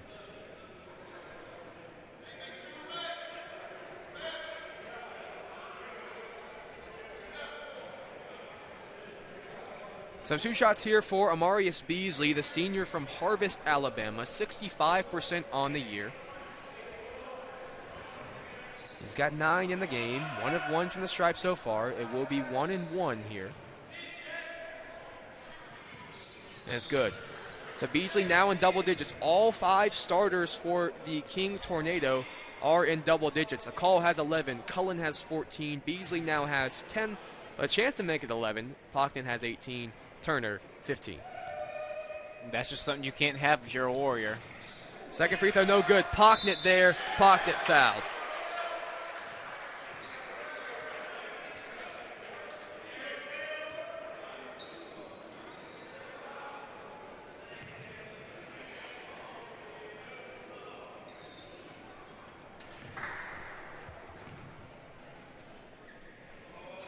First free throw, no good from Mikhail. He sort of regressed in the second half shooting from the free throw. A 57% free throw shooter, was perfect in the first half. A couple misses now in the second half, and he's 7 of 12 on the game, 19 points, 9 rebounds, 3 steals. Here's Timms, finishes with the left hand. 73-62, 1:53 to play. They need to press, and they'll do so lightly. 1:45 to play. Now here comes the Allen double team. Now Pocknett, he's going to try to find an angle. Couple spins, fouled again.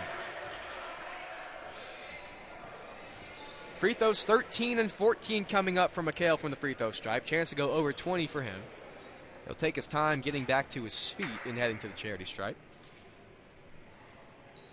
Tim's now with 3 fouls in the game. Pocknett really living at the line tonight. Missed the first. Door cracked open for the Warriors right now. Ever so slightly. Ever so slightly.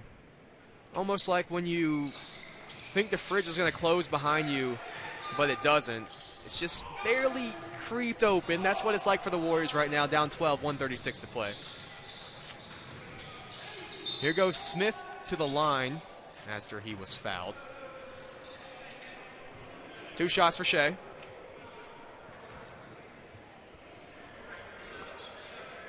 Foul on Beasley. He now has 3. Cullen fearing that might have been on him, but it wasn't. Smith knocks down the first, team's best free throw shooter. Mentioned that a couple times here tonight. 7 of 6 now from the stripe. He's got 10 points, 7 rebounds, 3 assists, 2 steals. Second one's good. 10-point game now, 1:31 to play. Warriors need to step up hard. Now or never for them. Need a turnover quickly. A missed shot, unless it's really, really early in, would probably still be too much time. 10-point game, 1:25 left. A call splits a double team. Hallman fouled, and that will be his 5th. So that will send Jordan DeCall to the free throw line. They have struggled ever so slightly. 15 misses now. 51% from the free throw line is king. So maybe not a terrible foul, though it is Rico's 5th. A great effort from Rico here tonight. He was really, really good on the offensive end in that first half. And just a really, really tough defensive assignment. But a great game from Hallman. No reason for him to hang his head. Call will get 2. Knocks down the first. Edmondson now entering the game for the Warriors. And that'll be for Marcus Long. Also having a great game. Marcus Long, 11 points on... Yeah, you're right. Back-to-back really, really good games from Marcus Long. He's such an important role player for this team. The ultimate 3-and-D wing at the Division II level. And perfect from the charity stripe, too. 4 for 4. Here's Smith. Gets a screen from Timms. He got the switch if they want it down low, and they got it back. Great job by King in rotation. Here goes Smith. Warriors need to go much quicker than this. Allen in the corner. He'll try a drive. Spin. Gets doubled inside Edmondson. Still Jamal. A tough fadeaway shot's good. Warriors need to step up now on the press. A 10-point game, 58 seconds left. They double. And the call was fouled. That'll be Smith's 4th foul.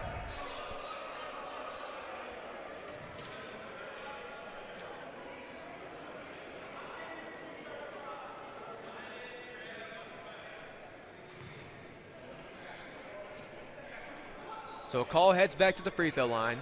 He's got 13 in the game, 4 of 6 here from the stripe.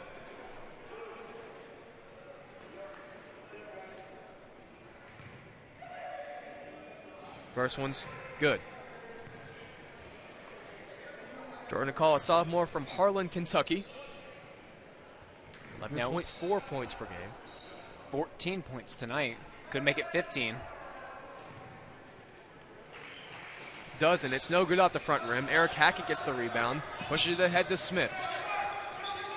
Shea Smith pulls a right wing three, no good. Timms flies in with the rebound, goes back up with the left hand, and doesn't fall. That's just a tough break there for the Warriors, and that will sure to say how their night went as Turner finishes with contact.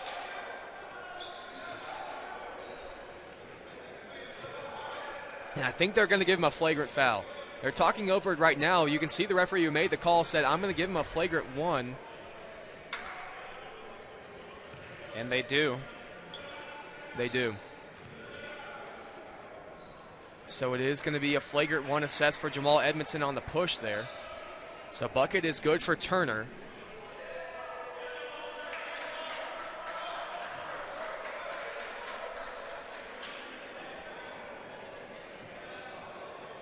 They're talking over just how many free throws he should shoot. 2. So Turner now with 17.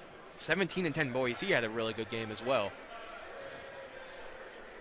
The big three for Tornado. Great game from them. Miss free throw's no good. Or the free throw is no good. We'll get another one.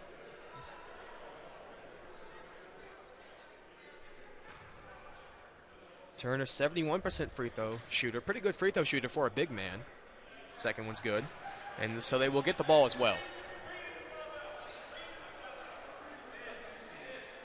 Just south of 40 seconds left in the game. You just look at how the Tornadoes just bullied the Warriors inside the paint, got to the charity stripe a lot. And that was a big part of their win tonight. Getting their first win in conference play over the Warriors. And Sam, a pretty good resume for the KPI. Yep, you're exactly right, Matt. As for the Warriors, have a short memory and get ready for the next. And there goes Pocknett, another basket for the Stellar freshman. 22-10, 3 steals. Timms hoists a 3, can't knock it down. Rebound out of bounds, so ball will go to King. And it's all academic here. 16-point lead, 13.2 left. They will very likely just dribble the ball out here.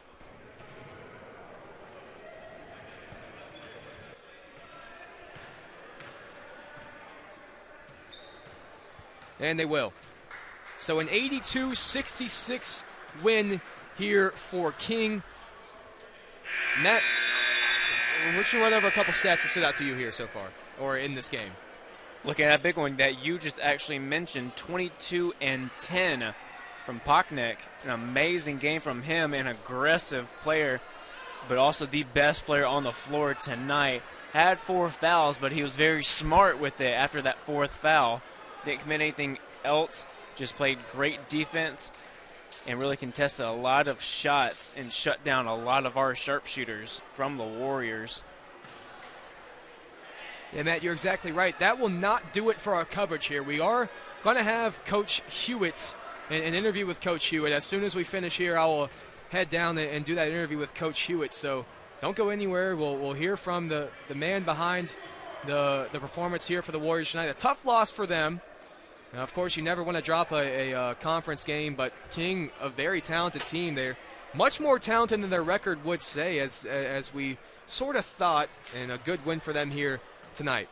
And if you ask any coach on any kind of level, he will say that a record does not define a team, and this is a perfect example on why it doesn't.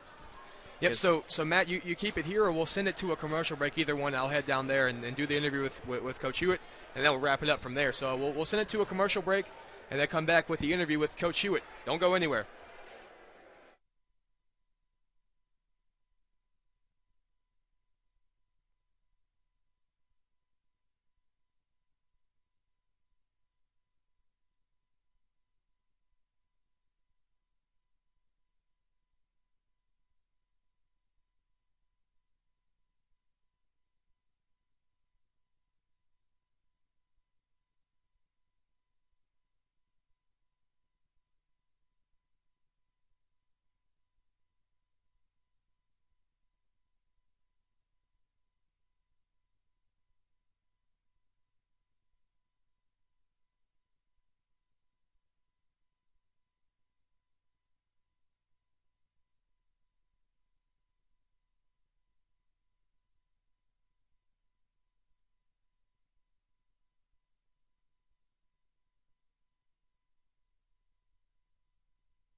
Will do.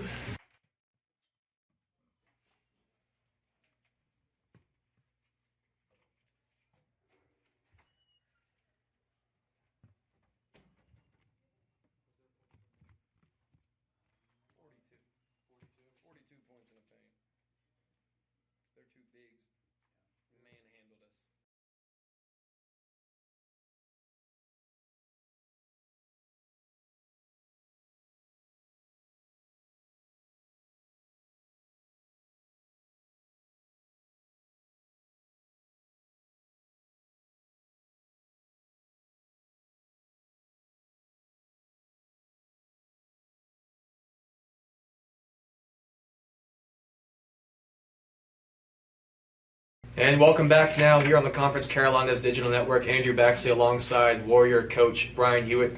Coach, you guys struggled to defend Mikhail Pocknet, one of the best freshmen in the conference. He had a really good game tonight, 22 points, 10 rebounds, 4 steals. What was some of the things that he posed as a challenge for you guys tonight? Just physicality. He's an absolute brute. He's a monster. He's got shoulders like a linebacker. And, I mean, he shoved us around all night, 10 boards, 22 points, and their other big was very, very talented too. He had 18 and 10, so a lot of points in the paint for them, and it was a struggle for us when you don't shoot it well. We went 5 of 26 from 3. When you don't shoot it well and you get beat by that bad in the paint, it's not a good recipe. Yeah, and down Dyron Brown and the foul trouble of Rico Holman certainly posed an issue for that. And you mentioned points in the paint, 42 of those for them tonight. Was that a little bit down bodies or just their attack mode? What do you think played an impact for that? That's kind of how they play. They're not a great shooting team, and they know that. So they get to the rim a lot. Yeah. And we knew that going in. We just didn't step up and make the right play. Being down Dyron for this game, for the second straight game, hurts us because he's a big body. He's long and challenges the rim, rebounds really well. But yeah, Rico getting 4 fouls early. It's a combination of things that just weren't in our favor. Yeah. But a positive spot for you guys. Marcus Long was really good again here tonight, 11 points. Aaron Timms also good on the offensive end with 15 points. Those two guys very good here today. What do you think or what do you think they did positively to help boost the points differential? Aaron's been really solid for us almost the entire season. He had a little bit of a dip after the first couple of games, but he's come back full circle, and he's really maintaining what we're asking him to do. He's really, really coachable. Marcus is playing out of position. I mean, I got him playing at the 4 against some very, very talented big guys, but he's doing his best and trying to hold his own, and he sees the mismatches on the offensive end as well. So props to him for having another good shooting night. Again, we just got to be more physical, got to be tougher. Yeah. So, well, thank you, Coach. Thank you, sir. Yeah. Have a good one. And that will do it for our coverage here tonight. Warriors take the loss to King and fall in conference play. Next game will be Saturday here on the Conference Carolinas Digital Network at 4 p.m. We'll talk to you then. And outro.